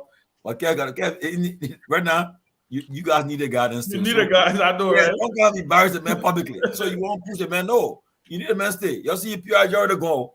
You don't want to put a go-to, but the guys, they're not going nowhere. But thank you, Tommy. And before that conversation, it was sign the document. Thank you. Before I hand over your gavel, I want to ask you, Mr. Fagon, a quick question. Then you can just take it from there. Mr. Fagon, I want to ask you. You pushed the speaker, right? You pushed him. You were assertive with specifically quoting you, not verbatim, but summarizing what you said. And you're here. You said, listen, having been treated the way you've been treated, with everything that you know right now, why would you want to do business with this president? Why would you want to do business with the CDC? But we didn't get anything definitive out of him. We didn't get, I'm done. Like, you know what? Like Tommy is saying, we didn't get that. Why do you think so? Why? It's because he is an astute and expedient politician. You do not in politics, as a politician, allow yourself to be cornered. That's why people can accuse people of talking out of both sides of their mouth. You say they want today, you're embarrassed to come back again tomorrow. You have to always keep yourself in a position where, for example, let me think of a fine example to give you. I can say as things stands right now, we are probably looking at having this thing work out. Mm-hmm. We may be able to consider. That word may does not qualify the fact that I'm there, like Tumali is saying. Tomorrow, if I go and you come back, I'll say, play the tape. I said I may. I did not definitively say I will. So as politician, the reason why he did not give you a definitive answer is, what if President Weah sits down with him and say, okay, this is what you wanted, this is how you wanted it, all of your demands are met now. Here are your people right here. And he looked behind him and see the entire executive committee. They said, that's what we want. But don't you think, but let me ask you, don't you think there's a revolt in your party? No, absolutely not. Okay. What happened today was duress. And I can tell you, I am saying to you again, when I got the information which was factual, he alluded to it. I placed a call to him and he wanted a conversation. I said, sir, we're headed to Spoon. Go and say it. Let them hear it from the horse's own mouth. And the truth of the matter is, even your VP, let me put it away, your Oma went to the people and go put pressure on them today's afternoon. She did that. So again, when the thing happened, they were told that if they don't sign, and I'm telling you what the facts are here, that Monday at 12 p.m., all of them will not have a job. Oh, wow. Breaking news. Yeah, Sammy, hold on, because I'm you next. So yeah, because of me, because I want to ask them. Yeah, I reached out and said, why is that so? And they said, oh, some of the people sign by text. How do you sign document by text? A resolution can never be signatured by a text message. That never happened in Nicodem, let alone Liberia. Yes, and Minister Falcon, I will give you an opportunity to elaborate on that, but so far you are saying that some of the party members, including the vice president, is signing under is under duress. No, I said she went to prevail on them. Okay. Even McGill again moved on them today too. You used the word who was doing the threatening. So who was doing the threatening? You used the word duress. Can you use the word? You said people one of them was the labor were minister. signing under duress. When you see vice president and you see minister, I disagree with Fakwa. That's my point. That's my point. Why you disagree on? Wait. Okay, guys. So can I come in? Hold on. I crossfire now. Order, please. He said disagree with me. So what do you disagree on? What did I say? Order, please. Minister You said Fagon. people are standing under duress. Just hold on. Minister Fagon. Okay, thank you. I would like for you to elaborate. I'm coming to you about this word duress and your explanation. So just hold on. Ben Semi, let's get back to you. Just give us your thoughts. Great conversation, Dr. Regine. Again, I think you're getting too good at this thing, and it's getting scary, But no, a great moderation. Thank you. And but let me say this. I thought I share some of Tomlin's sentiments, right? I think Tyler, he's a politician. The people, those of us who know the history, when his rise, Tyler was one of the most powerful, if not probably the most powerful speaker, next to probably Richard Henry's. Tyler was no joke, right? This is someone who commended, even when for them to get rid of him, the Unity Party government knew what they had to go through to get rid of him. So he is a strong politician. But I think what is happening here, this is my thought. I do believe there is a little bit of revolt going on. And let me tell you the reason I want to use the word revolt. I don't think it's going to explode. I don't think his party is going to expel him. I don't think none of those things are going to happen. I think, like Tomlin said, there's been a lot of sticky issues when it comes to the coalition. I think they're working it out. But I think they're trying to walk this fine line. And I think that's where the difference with him and Barney is coming from. And the two of them, it seems right now, are alone. Because even on the MPP side, the MPP you saw Peter Andrews at that program today. And Peter Andrews has been solidly in Barney's corner. You saw the chairman of Tyler's party there today. So I think what is happening here is... Ben, that whole team was playing, Ben. Forget that team. That whole team playing. Yeah, but let me finish quite beg you, Chief. So I think what is happening... I know Yaga will come... I know Yaga will get on his team. But let me say, I think what is happening here is a carrot and stick approach. Give the president something, and they were hoping they would get something. They will get something in return. I think that's definitely what's happening here. But I agree with Tomlin. I think maybe Tyler's going to sit down with the president. Maybe they're going to have a chit chat. People are going to get involved, and they're going to say, you know what, in the interest of the coalition, it was a tough patch. He did strike a point though. There is a pathway because they have to take the coalition framework document to NEC. So he is right. They need to sign the framework. This resolution that was presented to the president today empowers the leadership of the two parties to go ahead and sign the framework document. Okay, thank you. And I'm sorry, I'm going to make this announcement, not addressing any particular person. Let's be mindful of time. It's 6:30. Yeah. So let's just be mindful to respond of time. Kef Hassan, it's your opportunity to reflect on what you heard today. But if I'm doing the same thing Kev can do, he's talking to somebody. Sorry, I just messed with it.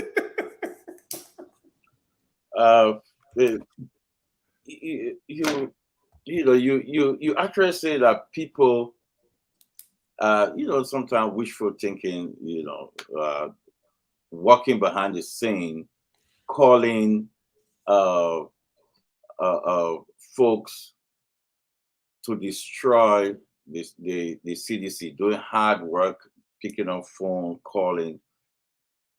It's not going to work. They signed the document. Nobody from their own party, folks from their own party, giving me information that the speaker is not saying the truth. The folks who call the speaker coming here to say, oh, they were forcing the signed true text. That's not true. You saw the living body of the chairman at the rally. Then you say the signed true text. Dr. Ray said, why folks think that people are stupid? You saw the living body of the chairman. Moses Colley, then you say the signed true text? No. So let me say this. It was signed. Nobody forced nobody. The man went there, the chairman went there freely speaking. Nothing happened. No threat or no job. His brother, Salif Tyler, he's a deputy minister. Deputy Minister for Transport. By people, don't you say they were threatening this person's job? That's the old trick. That's what people who preaching propaganda do. Change it to muddy the water. To muddy the water because today the city will lock down. Just to muddy that water. Oh, they hold this person. They do that kind of sick and misleading information. They hold nobody under. You saw the living body of the man there. They can't hear, people can't hear, come talk. It's signed, it's sealed. It was delivered today to the president, and the president signed it. It finished, and the speaker know everything. All right, thank you, Kef. We're going to move on to Minister Facon. It's up to him, but to tell sign it at majority. Okay, thank you, Mr. Facon. And then we're going to go to Yeka Koloba, Dr. Peabody, and Mr. Yala will be last. Yeah. We need to improve this platform. You see, the living body of the man, you say people sounded by text. People is not person. People is not the same as person, that one man. And who signs resolution? A group of people, not person. So yes, you saw the living body of one man. That one made him people. That one made him sign. No. Secondly, a resolution is not the same as an agreement. We need to improve this platform. A resolution is not the same as an agreement.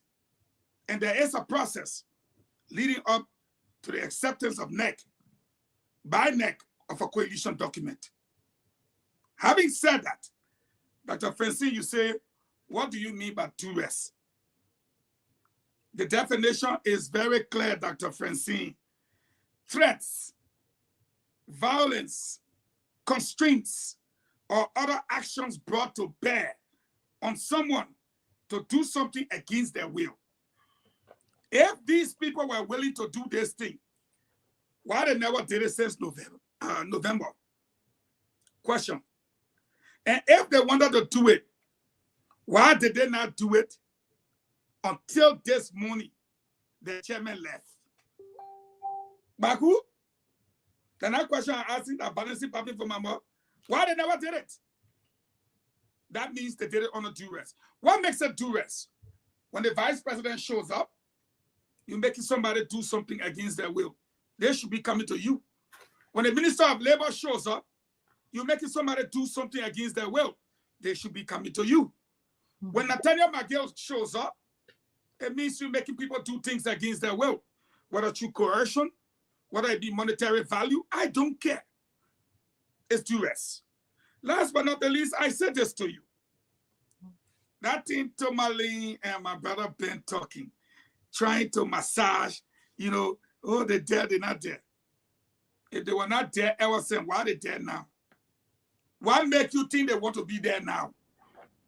Why up to this morning you couldn't put them there? Why the man in Ivory Coast down there, somehow you will still agree? Why they didn't agree for the 6 years? Ben, there is a great alliance being formed. Every time I get your news, it can come to pass. We heard people on the platform say the people are going to sign Friday night, Fioko. We heard people say it will be the coalition today. We listen to Ellis Tyler, 0. I am going to say to you, the great coalition or the great alliance is being formed. Mark my word.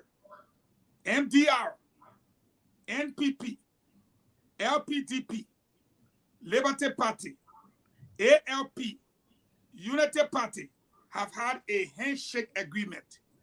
They are now pushing for ANC. If that happens, bingo. Last but not the least, you guys are my colleagues. I cannot address you all. But when Tyler spoke to me, I said, can't tell your own team. And y'all had a chance to interact.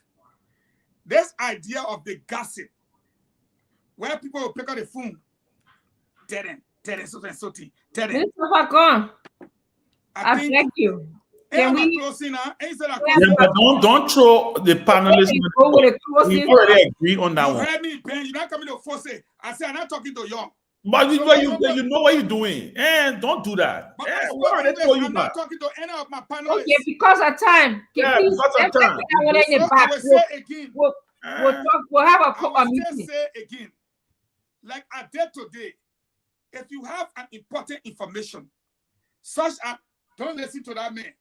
My brother, saying I shouldn't listen to him, call yourself and talk it. This is Spoon Talk. Yes. Thank you and for I want to end on that note. That gossip talk will not take a year no more. Oh, and let you thank you very much. Anybody want gossip to Yaka right now, Yaka will call you. Thank you for encouraging the guests to come here. We're gonna go to Dr. Peabody, Yaka, and Mr. Yala. Okay, Peabody. Well, let me say here that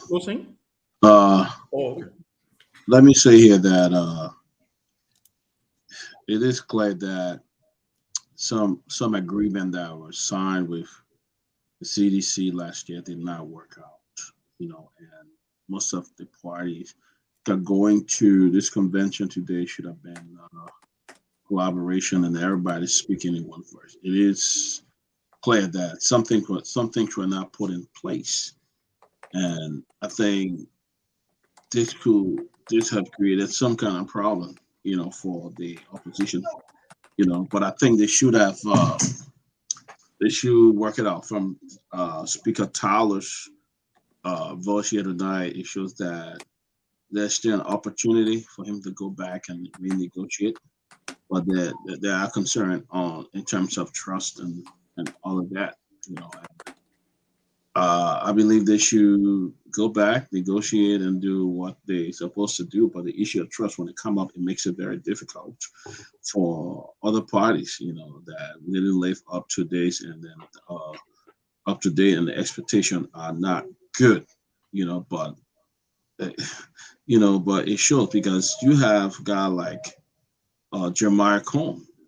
Jeremiah Cone, take it or leave it, it's a very strong guy, and you don't want a man like that to leave a party, because if Jeremiah Cone slip and go his party and run, that could create problems for the political party. Go second to anybody, that could be a stiff contest.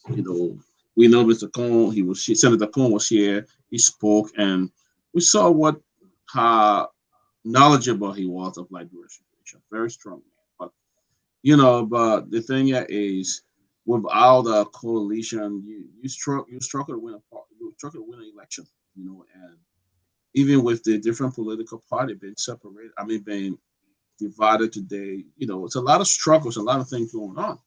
You are stronger when you speak with one voice, and that's what I see. So, Speaker Tyler did present himself clear. He did show that he's willing to go back. It appears that he's willing to go back. Just certain things have to be met with CDC. But let me say one thing I want to say. I was very late for the show. That yes, we heard a lot of statement here today that the CDC have paid people to give them free T-shirt, they give them free clothes. Take it or leave it. But the optics today appear very well for the CDC. Very, very well. Very good for them. You saw thousands and thousands of people. Hold that thought. You'll get a time to say that. One minute. Yeah, thank you. We're going to go over to Honorable Kaluba, who's been wanting to say something. Look, let me say this. All Latino people talking so. Senator Johnson, my father-in-law. I have a daughter from Nema County. Ben, you know that. But who now your father-in-law again? No, serious. On a serious note, my first daughter come from Nema County. Check it from 2 West Town. Yeah, I know. MD Ara will endorse the CDC. Don't waste your time. Look, people are after themselves. We don't have politicians in the country. We have politicians that are after themselves. We are after ourselves. You see fool number 1. You see fool number 2. You see fool number 3. You see fool number 4. Okay. You see fool number 5. This one I'm talking on is my Dubai number, that phone number 6. I got different numbers that I talk to people on. The thing with Tyler and Jane Barney is concluded. How do they know? How they got to know that? I know that Maggie is the chief negotiator. That is finished. The people who are doing that to call up, we're talking. They finish. They are after themselves. They are done. They deal with them already from our souls. And as soon as MDR reach to where it's supposed to reach, you hear my friend Senator Johnson say, anything the party say, the number one, the majority say, look, the only thing we can pray for is for the ANC, the ALP, the LP, ability, the LP, young. Technical. Amen. Now, which one of the phone went off, Jada? Now, no food. I take that kicking the man off. Let me. So, for the sake of time, we're gonna go. Let's go to Mr. Yala. Please give us your reflection again relating to what you heard. Your technical people will not take out Yala too. Yes. I think he back on. I think you get back on. You get back? Okay. You back? Yeah, okay, go ahead. Yeah, okay, please finish. We lost you. Like I was saying, let me just close. Yes. Look, LeBron Paul, you don't waste your time behind us. We are not politicians. We are greedy set of people. What we can achieve is what we want. We're not after what you can achieve.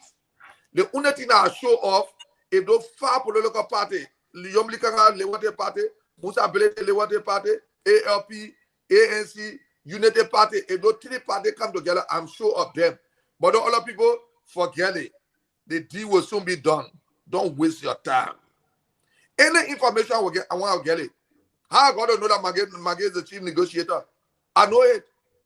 How I got to know that Maggie talked to James Barney? He just said it.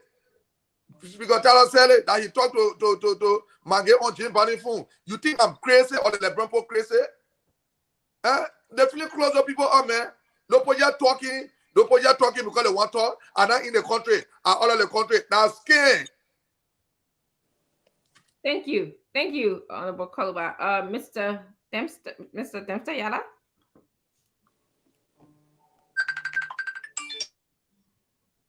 We can't hear you. You muted. Mr. Yala, okay, yes, you are unmuted now. Thank you very much.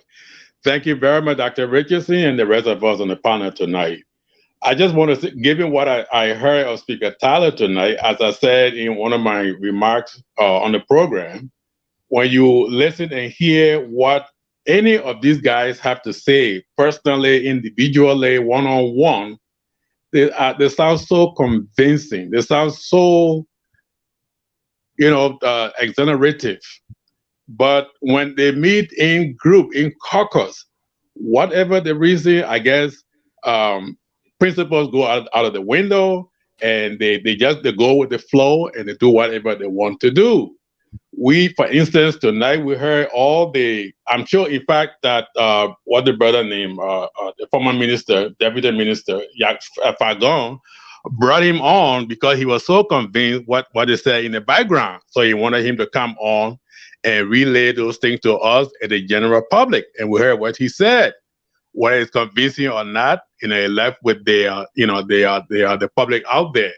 The few times ago, and I'm sorry for bringing this up, but just to make my point, what's his name? Edwin Snow was on.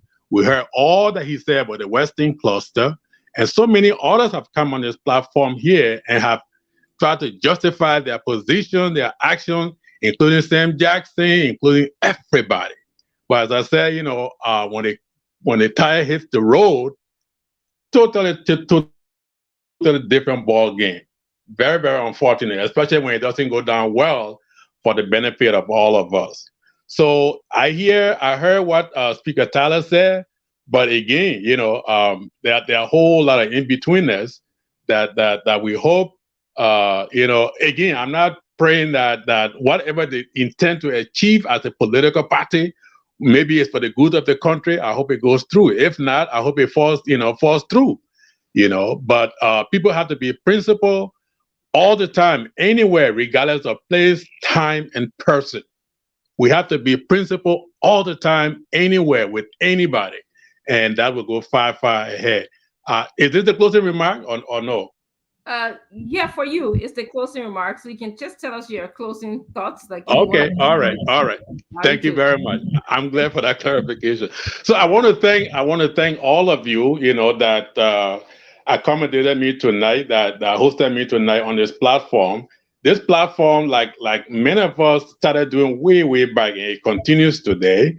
It's all intended for the goodness of Liberia, for our greater good. All right. Sometimes people will say or do things that other people don't want to hear. Other people, are tired of hearing or so. But as long as your conscience is clear, as I said, and it's for the greater good of Liberia, people will appreciate it. So you guys continue to do what you're doing. People will like you. People will hate you. But so is the game. I've been in it for over 30 years from my school days, University of Liberia, from St. Patrick's. I'm sure Ben Sembi can relate to that. Ben, did you go to St. Patrick? No. But anyway, I did. Okay, very well. In fact, your dad and I were classmates, just for clarification. So you laid that. So it's good that I was on tonight, and I really appreciate it. I look forward to coming on, over and over, so that I can perfect my presentation. It may be grouchy or grumpy tonight or grouchy tonight, but hopefully in the near future, I would try to perfect it, as I said. Thanks to Tomalin George, who personally invited me here, because I've always sent him little notes here and there. The last thing I have to say is that when we appear on this platform, instead of grilling us, and I will be specific, I will point out, I don't mean to be denigrating in any way, but just for corrective purpose, especially Mr. Kev Hassan. He tends to grill people like they're on some kind of, how you call the thing? Some stand in court, to impede or impeach their integrity. You lie, you said this. Okay, thank you. Yes, I'm sorry. Thank you very much. We'll take your feedback in the back. Somebody will send it to us. Thank you so much, okay? Thank you. We'll enjoy having you. We look forward to seeing you again. Thank you so much. All right. Next time will be better. Thank you. Yes. So I'm gonna just say my final thoughts, and then I'll allow all of you guys to say some kind of free association of a couple of few words so we can close the show. I thought about greed and personal interest today. Those were the two words that kept on coming to me as the Honorable Tyler was speaking. Greed and the interest of the Liberian people. Personal greed and the interest of the Liberian people. So, when Honorable Tyler, Honorable Johnson come here, they give us this presentation. Oh, we want jobs for our people. We want the president to show us this 150 million that he left, that Ellen left. We want the $7.5 million for Nima County. Yes, that is in the interest of the Liberian people. I like that. Okay. But then on the other hand, I will hear somebody saying that I have trust issue of the president. He did not include my party to get jobs in numbers. Then he will say, oh, he did not include us in the governance process. But yet and still, I know all of this previous behavior, but I'm still open to signing a coalition, and some people call it politics or politicking. And so I asked Honorable Tyler, what is motivating you to think that this president, after he reneged on previous behavior, previous agreement, after you told me you've been knowing this man for so long, you used to pick him up for football, he broke his trust with you. But yet and still, you are keeping your window open to sign an agreement, to form a coalition with him. Is it in the interest of the Liberian people, or it is in the interest of personal greed? His response to me was, wise man changes. Key word to anybody, Liberians listening, wise man changes. Wise, okay, is the key word. That's what he said to me. So again, let us think about Liberian people.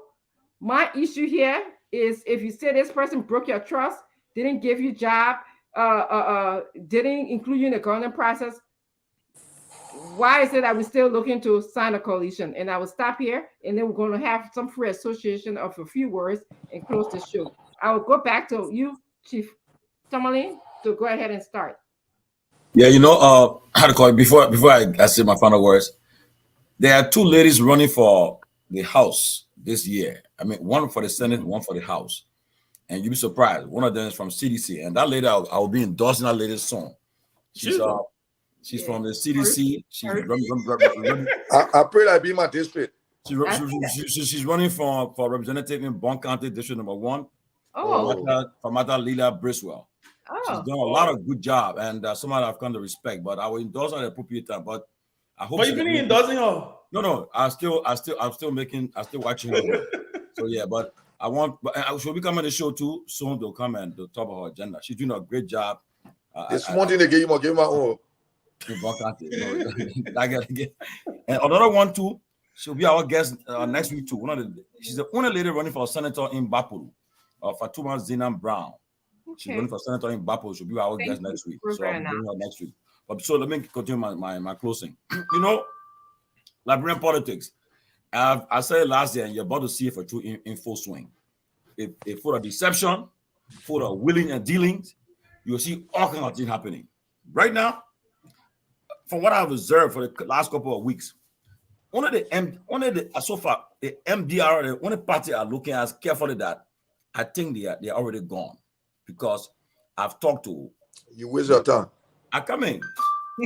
I've talked to them, right, and the leaders, and they have put their name on the line saying this exact thing. Like for instance, the political leader told me, say, look, mark my word, I'll either be number 1 on our ticket or number 2 on a ticket. So I'm watching it from a distance. But for the LPDP, if anybody who honors the Liberian politics, they are going to go with the CDC. I mean, it's just a matter of the finishing touches. Forget it. They're not going nowhere. They'll go to the CDC. And in the coming days too, the CDC got a lot of work to do. And I know they turned out today, the optics in their favor that, look, they shut down the city. But yet and still, because the word I use, the deception, people are very deceptive. Tomorrow, if Unity Party have a rally, so the same people then will be there. They'll go there and for their own stuff too. But to be honest with you, CDC got about that 25% of the population that even a person we are run on Broad Street naked will say, no, not him there, not him, a different person. They are die hard. They're not going to compromise. So, but how to make up to go to the finish line? That's what that's why they got to work on. But the politics we see coming in the coming weeks and months will be very, very.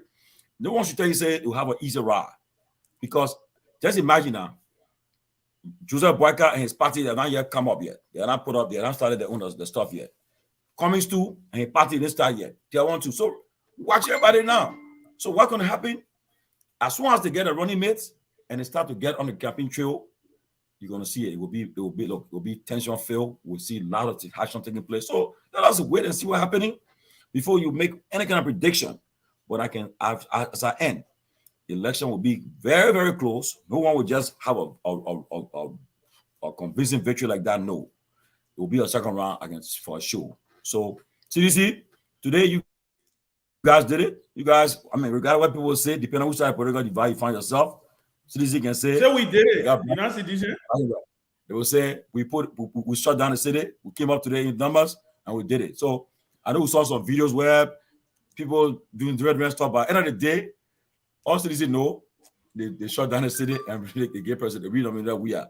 But I know. But one thing I'll tell me before I end, when the vice president came, she came late. When she got there today, apparently she was trying to do that finishing touches with the document. But when she came, and when I saw the picture, when I saw her briefing the president, I noticed that he was. I mean, I don't think the news wasn't too satisfactory, but yet still, when Moses Scotty spoke, the vice president endorsed it. They went on, but they got work to do still because. Thank you, Tony, for that observation. Chairman, free associate, few words. Great show again, Dr. Richards, and thank you for an exceptional moderating as you've been doing. Like I say, when you left me for a few minutes, I had to double my socks to fit in your shoes. But it's great. Thank you again. But yeah, like listen, I tend to agree with a good bit of what my brother Tomlin said. You know, it's getting interesting. The emotions are going to be running high. You know, I was laughing when you were talking, Jenna, Dr. Richardson, when you say, I find it, but people would say politics. Listen, this is it. This is what, and it is a very deceptive game. Call it. That's why when I see people getting all emotional and hyper, and I tend to just look at them and laugh because, listen, 2017. Prince Johnson went to Liberty Party headquarters the day we opened our headquarters. There was this huge crowd. I don't know, Tommy, you remember? Prince Johnson showed up at the headquarters. The people started singing, said Prince Johnson already finished endorsing Bromsky. He left 2 weeks later. He left from there. He said Bromsky not come on, man. Forget that thing. So my thing is, these things are going to happen. Like Tomlin said, let's see the tickets. Once the tickets, George Weah threw the football in the middle of the pitch today. He's waiting for his opponents to see what team is coming out against him. He is the incumbent. I know people don't like when I say this. This is his election to lose. He is an incumbent. He showed the power of incumbency today. He showed the force of incumbency. The entire city was covered in Mr. Weah's picture. You saw it today. And again, like I said, with his coalition, it is clear there are a lot of issues, but I agree with Tomlin. I think they will fix it. I think because at the end of the day, there will be little touches here and there. They will make commitments here and there. Watch out. There may be a few appointments coming up. You never know, right? Tomlin, you're right. When the vice president showed up a little late, I think, maybe that was the period where they were having a discussion. But I do believe when she got there, I actually saw it a little different. I saw the president's face light up because for a moment, if you look at the seating, the speaker moved over and sat next to the president for a long period of time. Because I was watching the show live. For a long period of time, the vice president chair was open, and people started asking, "Where is she? Where is she? Is she not coming?" And apparently, protocol maybe they didn't even know that she was coming. When they announced her, the speaker moved over and sat in her chair, right? But then when they announced her, you saw, the euphoria, and then they went through with the process. But as it stands right now, that is the ticket we know. We're waiting to see where the other tickets are going to be formed. If I'm going to say there is a grand coalition being formed, listen, we wait to see. We wait to see it. We wait to see it. But at the end of the day, I thought it was a great show. I thought Speaker Tyler, came on, said what he had to say, and let's wait and see. There's going to be that. What he said, he's going home in the next couple of days. He's going to get confronted when he get home. He will have to face this issue. We're going to know if Ellis Tyler is going to sign the framework document, because they will have to sign a framework document to be able to take to the National Elections Commission before George Weah can get on the ballot as president of Liberia. But I thought it was an excellent show, Dr. Richardson. And again, thank you again.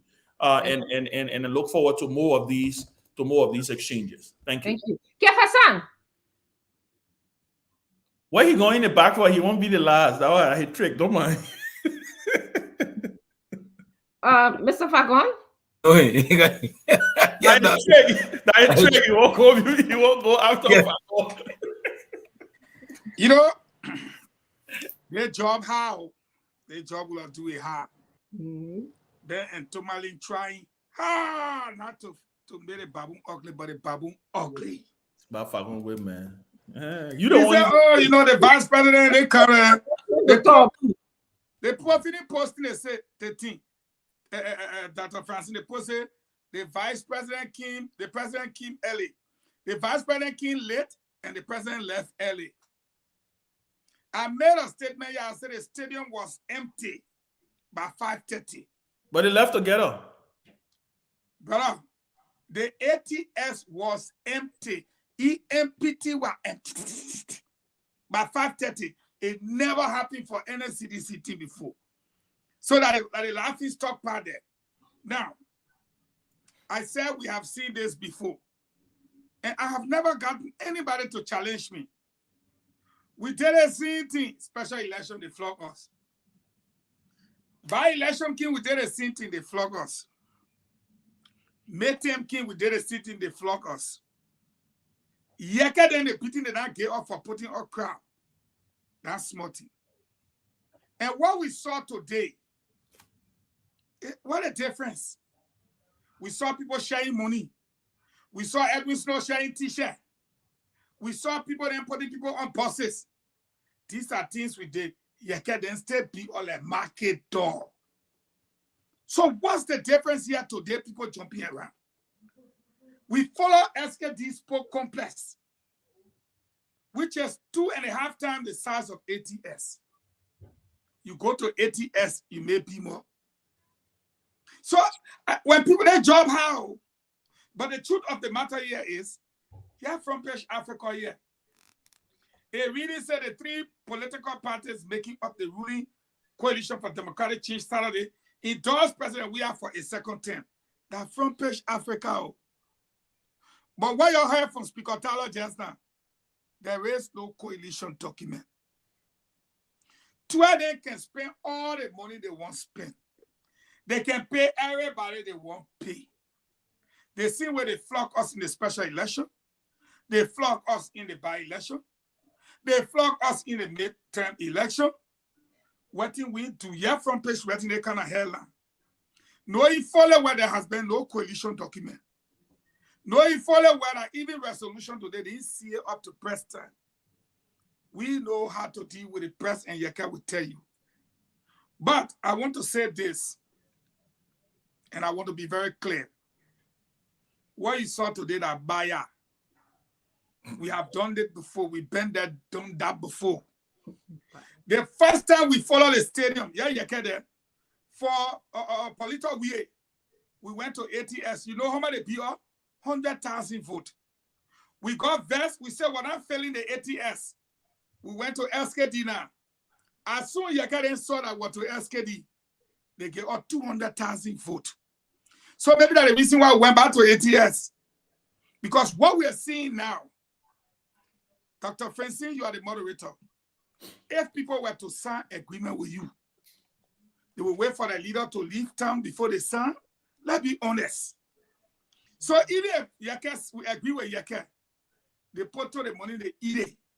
Yeka, what kind of money we see people eat? and your state flog us. You have money equal to CDC interest rate 10, but instead pure like market door. So the point I'm trying to make tonight, Dr. Francine, all the sweet talk you hear talking, I just want you to do one thing for me. Let James Gooden then show you the stadium at 5:30. The crowd you saw today, what they put posting about all around the country. When we started this show, I really wanted for you to pick up your phone and call somebody in Monrovia. We put out that kind of crowd about 8 o'clock, everybody was going to be there chicken. The people came, the new $100,000 bill that you kept talking about. I bet the government, I challenge the government. The chair released a taxing bill and they wasted us out today. So, people, if you call me now, I can't even see $20 for a whole month. Government people in the government, they want no argument that the president says, say, yeah, please wrap it up. Yeah. We wrap it up that the president says, say, people pay on a minimum wage, right? Not me, right? Imagine you making $45 a month. Then somebody call you today and bless you with about $20. You will leave it? No. You will not leave it. And we saw it on the video. There are different videos. Money being dished out. People went there. And that's why I'm appealing to you as moderator. Inform the Liberian people that it happened in the special election, we got flogged. Yes. It happened in the by-election, we got flogged. Minister It happened in the midterm election, we got flogged. And I'm ending by saying 2023 election, it didn't be all a market door. Anyway, you see me not coming back. I said they will beat us like market door. Keep that video to net. Keep it, don't lose it. The three that it was small.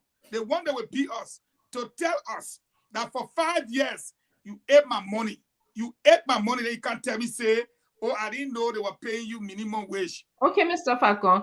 At the end of the show, I will ask James Gooden to please play a series of videos and pictures of today's event. Thank you. Kev Hassan and then Yeke Kolba, and then I will just say one or two words. We'll call I don't know anyone. I want to interject, but it's okay. Yeah, Kev Hassan. Let Kev go. Can I go before Kev? Oh, okay, Mr. Kolba, please. Let Kev be the lie. No, Kev got to push your agenda. Look, Dada Richardson, then be very frank with you people. I want the Liberian people to know today that the president is undermining the American government sanction. It's undermining it seriously. I wrote a communication to the American embassy, to the American government through the embassy, telling them, stating the points in which the president is undermining the American government, the sanction, so they can be aware that the president do not respect them. He don't respect anything from them. Like he said in his State of Nation address, anybody that is an enemy to America, I am the enemy. But Nathaniel Magee is an enemy to the American government, and he and Nathaniel Magee sleeping in the same bed. He's supporting Magee, giving Magee security, armed security. We wrote a communication. I will send a copy to you people, so you people can be aware, and I will have a press conference on it. Let me tell you people something today.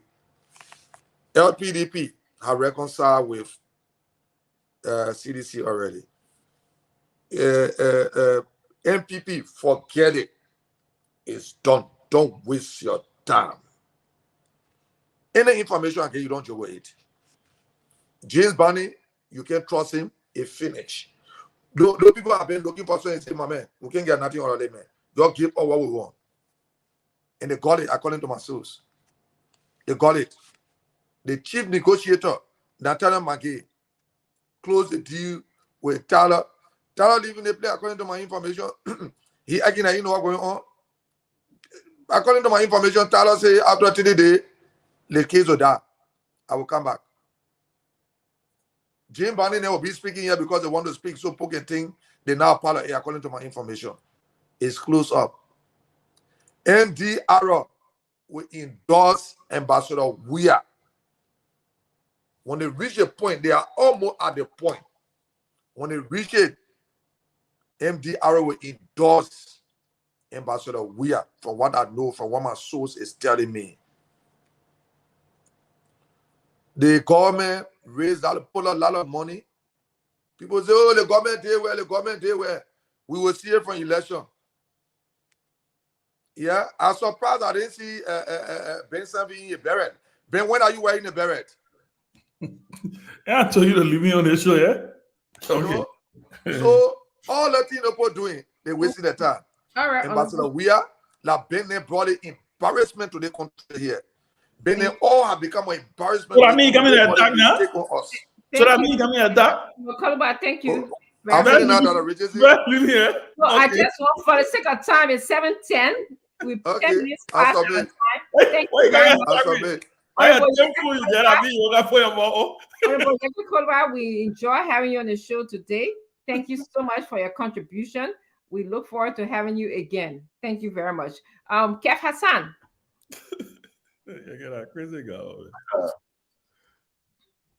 You know, Dr. Richardson, you see, like, by the way, your political leader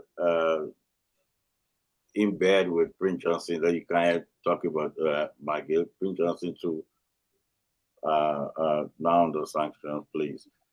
But let me say this. Folks who talking about the crowd, that is nothing. You know, in life, when you go against reality, the reality on the ground, and you're seeing the reality on the ground, and then your mind telling you something different, it's the highest stage of insanity. It's when that's Dr. Richardson will come in. That's where she come in. When you see something there, then your mind telling you something else, that's where Dr. Richardson come in to bring you back to reality. That's what she do for a living, bring you back to reality. You've seen I was talking to folks that this morning. From 11 o'clock, 12 o'clock, the stadium was already packed. They're wasting water on people. I have a picture here, I wish James can play. You see people. We see people crying. I have it. We can show it. See people crying. Don't they turn around and say, oh, no, you pay them. So we're talking about over 50 million US dollar. If you can pay all that crowd, why can't you keep the money for October 10th and take them to go vote now? I will listen to some station who were interviewing people where they were coming from the state and the accident. They say they pay up, the people get angry. But the more opposition keeps saying they pay those people, the people keep coming out and they're going to get angry because they came out willingly. Willingly. When the president left, one interview I was listening to, he said, oh, the president left quick. That was the lady anger, because they wanted the president to stay more to see the president. Folks say, oh, we do that. Let me tell you something, Dr. Richardson. John Manuel Weah, the first time he ran to be president, matter of fact, he ran twice to be president. People don't know that. People say, oh, no, he ran twice. 2005 and 2017, 16, 17. Because 2011 he was running mate. The first one, Chemeben, 2005, everybody. We're passing our time. I beg you. Everybody knew that John Manneh Weah won that election. Matter of fact, the international community came down. Everybody knew he won that election. The second time he tried, he won it. So folks say Maytime, like, oh, they flag us, oh, this. Paulita Weah never went to the stadium. It's to that the headquarters. Well, folks keep coming with all this conspiracy theory. Oh, this George Manneh Weah on that ballot is something completely different. And they saw it today. And by the way, what happened in Monserrado? Check Nimba. What happened in Nimba today? With Koji were in Nimba. Nimba County that people talking about. Koji was in Nimba County. People were there coming out. Lofa, bombing around the country. Cape Mount, where you come from. Around, Dr. Richardson. People seeing reality. And they're pretending like it's not there. That level of insanity. All right, Kev, I'm sorry. Let's last word. Yes. It warrant a psych doctor to step in. Okay. All right. I'm not gonna say much. Let's end the show because we are 60 minutes past. Folks come on the panel and say something 5:30. This it really warrants doctor to yes. We're past our official time. I'm just urging Liberians today, please vote for yourself. Vote for the development of our country. Vote for the power that we have to change our country. Don't vote for a t-shirt. You can take it. You can take the money. You can take the food. So I beg you, people for improvement, development in our country. Thank you so much.